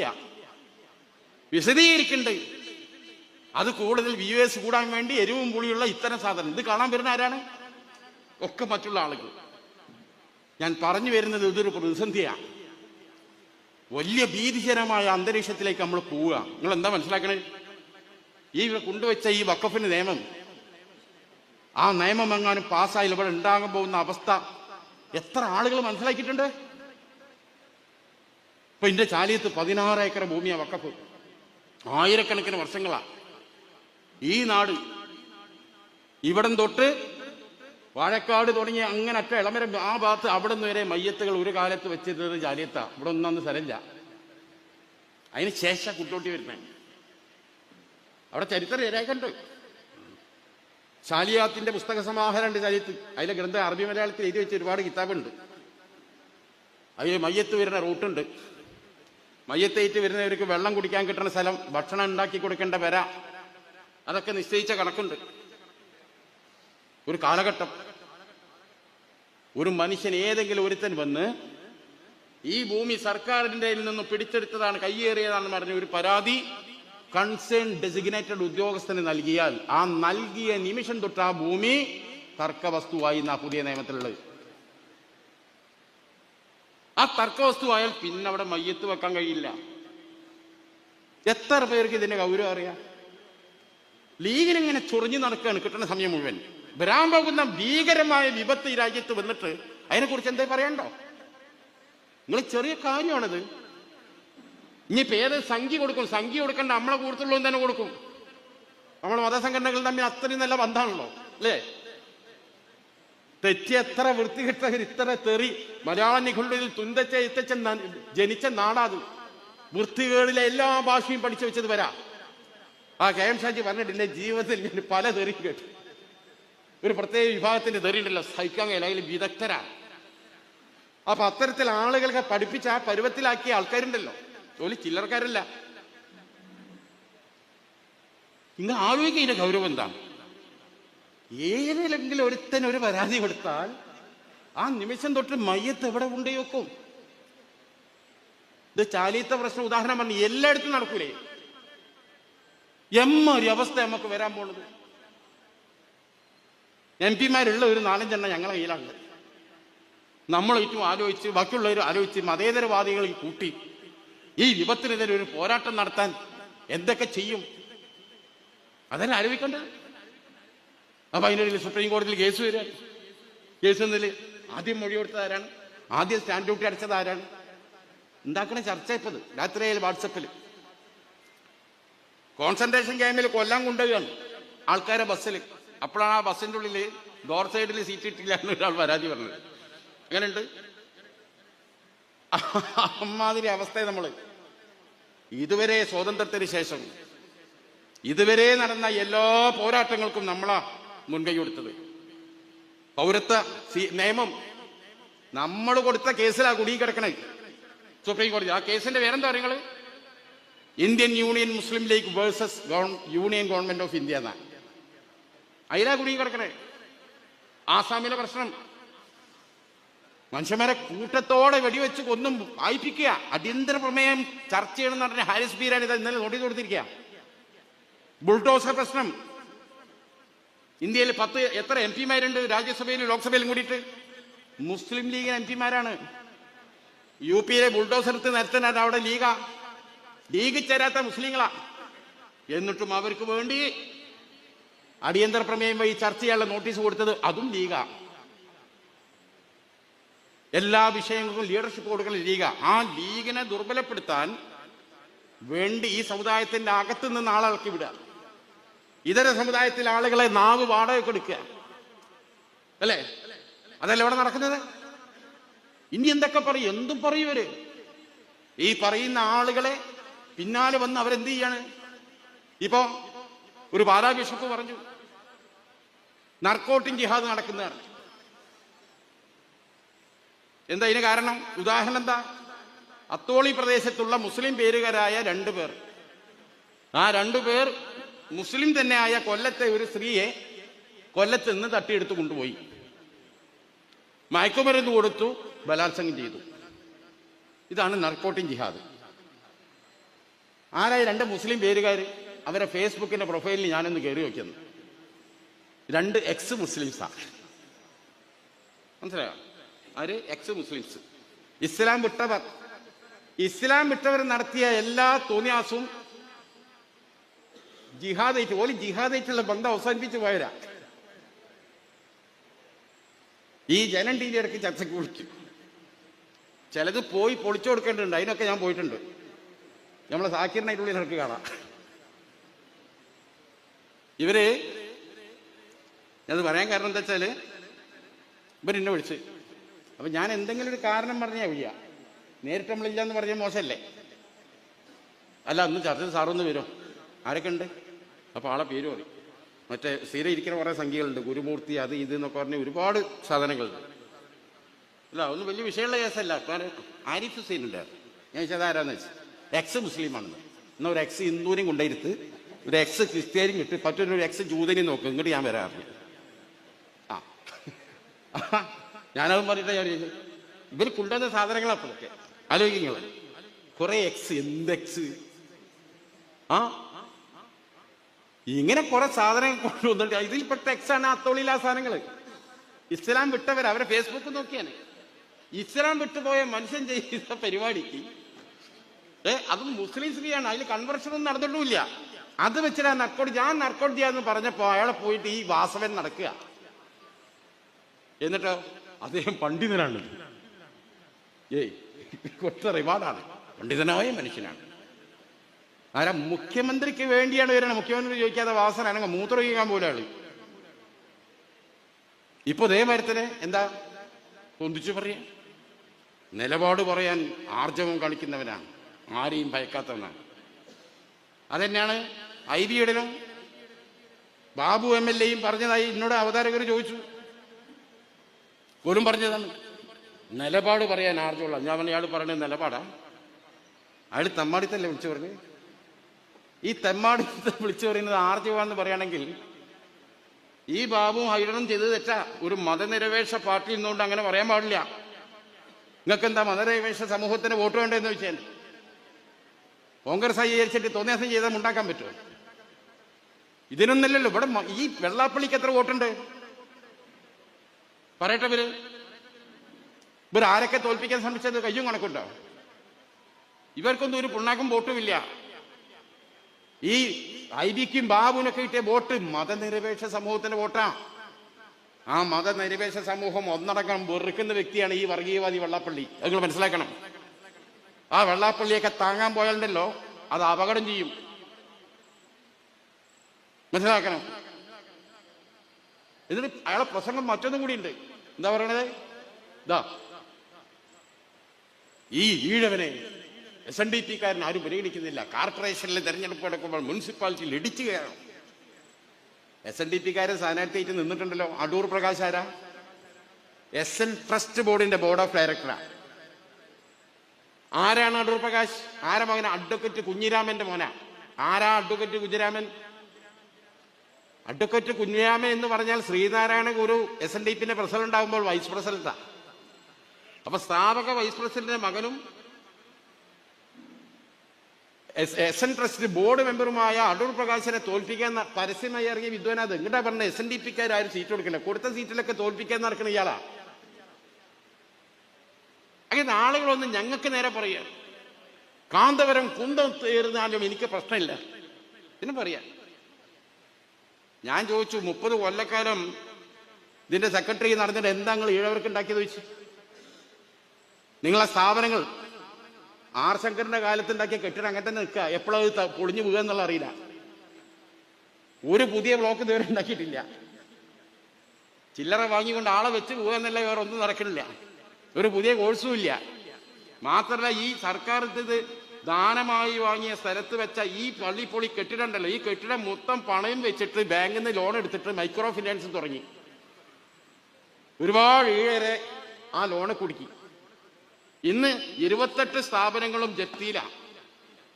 ഏത്? ഈ SNDP-ന്റെ കീഴിലുള്ള വിദ്യാഭ്യാസ സ്ഥാപനം മുഴുവൻ പണം വെച്ചിക്ക. അത് മുഴുവൻ ജപ്തിയിലാണെന്ന് വിദ്യാസാഗർ പഴയ പ്രസിഡന്റാ പറഞ്ഞത്. ഞാൻ സ്മൃതി ഇറാനി പങ്കെടുത്ത യോഗത്തിൽ ഞാൻ ചോദിച്ചു, ഞാൻ ഒറ്റ ചോദ്യം ചെയ്യട്ടെ, SNDP യൂണിയന്റെ പ്രസിഡന്റ് ആരാന്ന് വെച്ചു. ആർക്കെങ്കിലും വെച്ച് ഇതിൽ ആർക്കും പറയാൻ പറ്റും വെച്ചു. എല്ലാവരും മേലോട്ടേക്ക് അറിയില്ല. ഡോക്ടർ സോമൻ MBBS, ഒരു സാധാരണ MBBS ആയിരുന്നാണ്. വെള്ളാപ്പള്ളി വരെ അവിടെയൊക്കെ ഞാൻ ഇപ്പോൾ വരാറിനെ വൈകുന്നേരം വരെ അവിടെക്കും. എന്താ മനുഷ്യനറിയില്ല.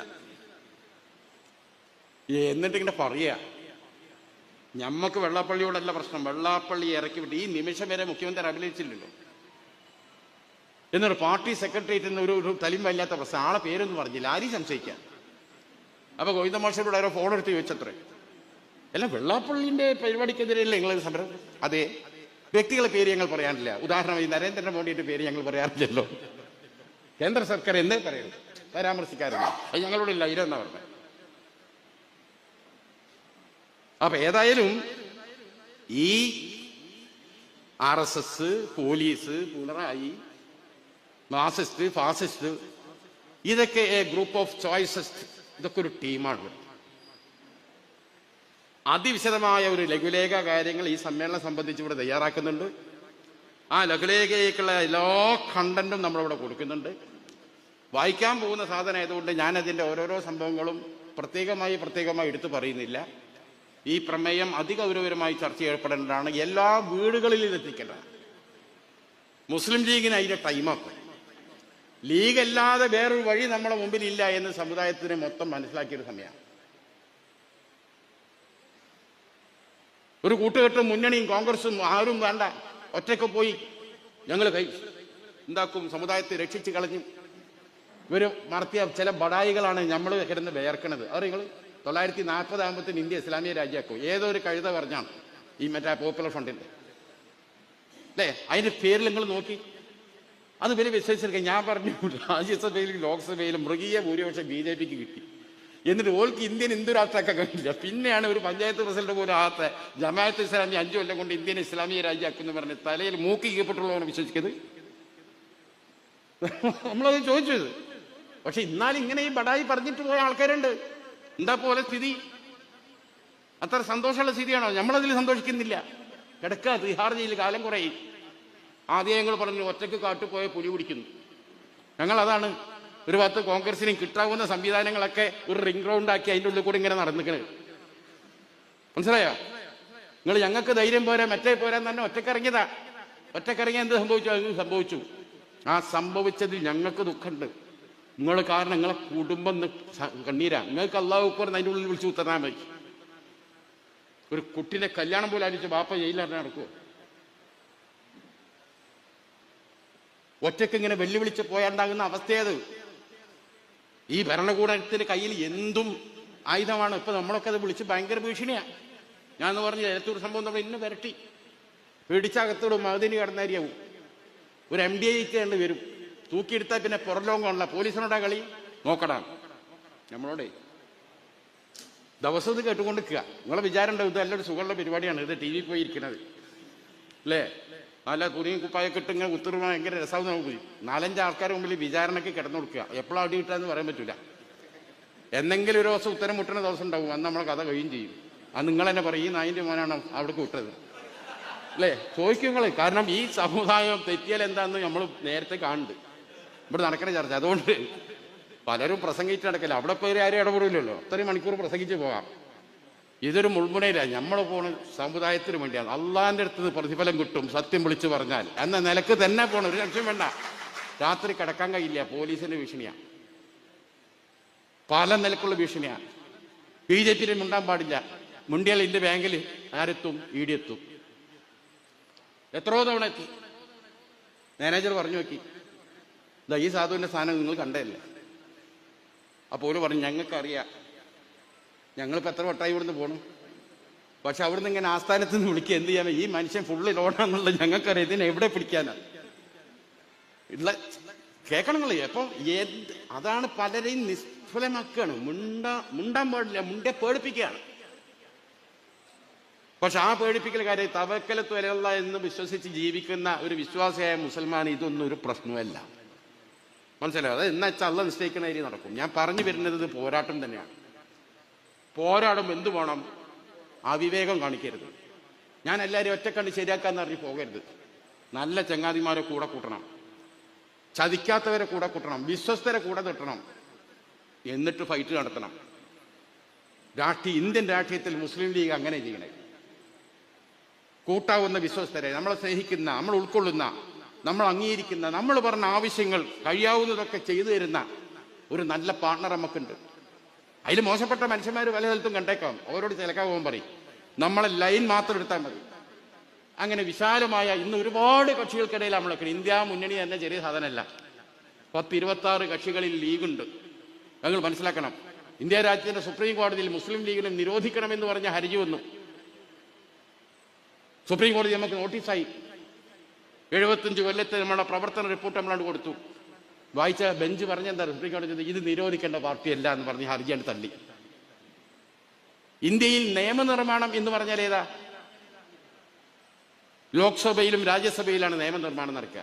പിന്നെ നിയമനിർമ്മാണം നടക്കുന്നത് എവിടെയാണ്? സുപ്രീം കോടതിയുടെ ജഡ്ജ്മെന്റുകളാണ് നിയമം. ഇന്ത്യൻ യൂണിയൻ മുസ്ലിം ലീഗ് നിരോധിക്കേണ്ട പാർട്ടിയല്ല എന്നൊരു നിയമം ഇന്ത്യ രാജ്യത്ത് വന്നിരിക്കുന്നു. അതാണ് സുപ്രീം കോടതിയുടെ ജഡ്ജ്മെന്റ്.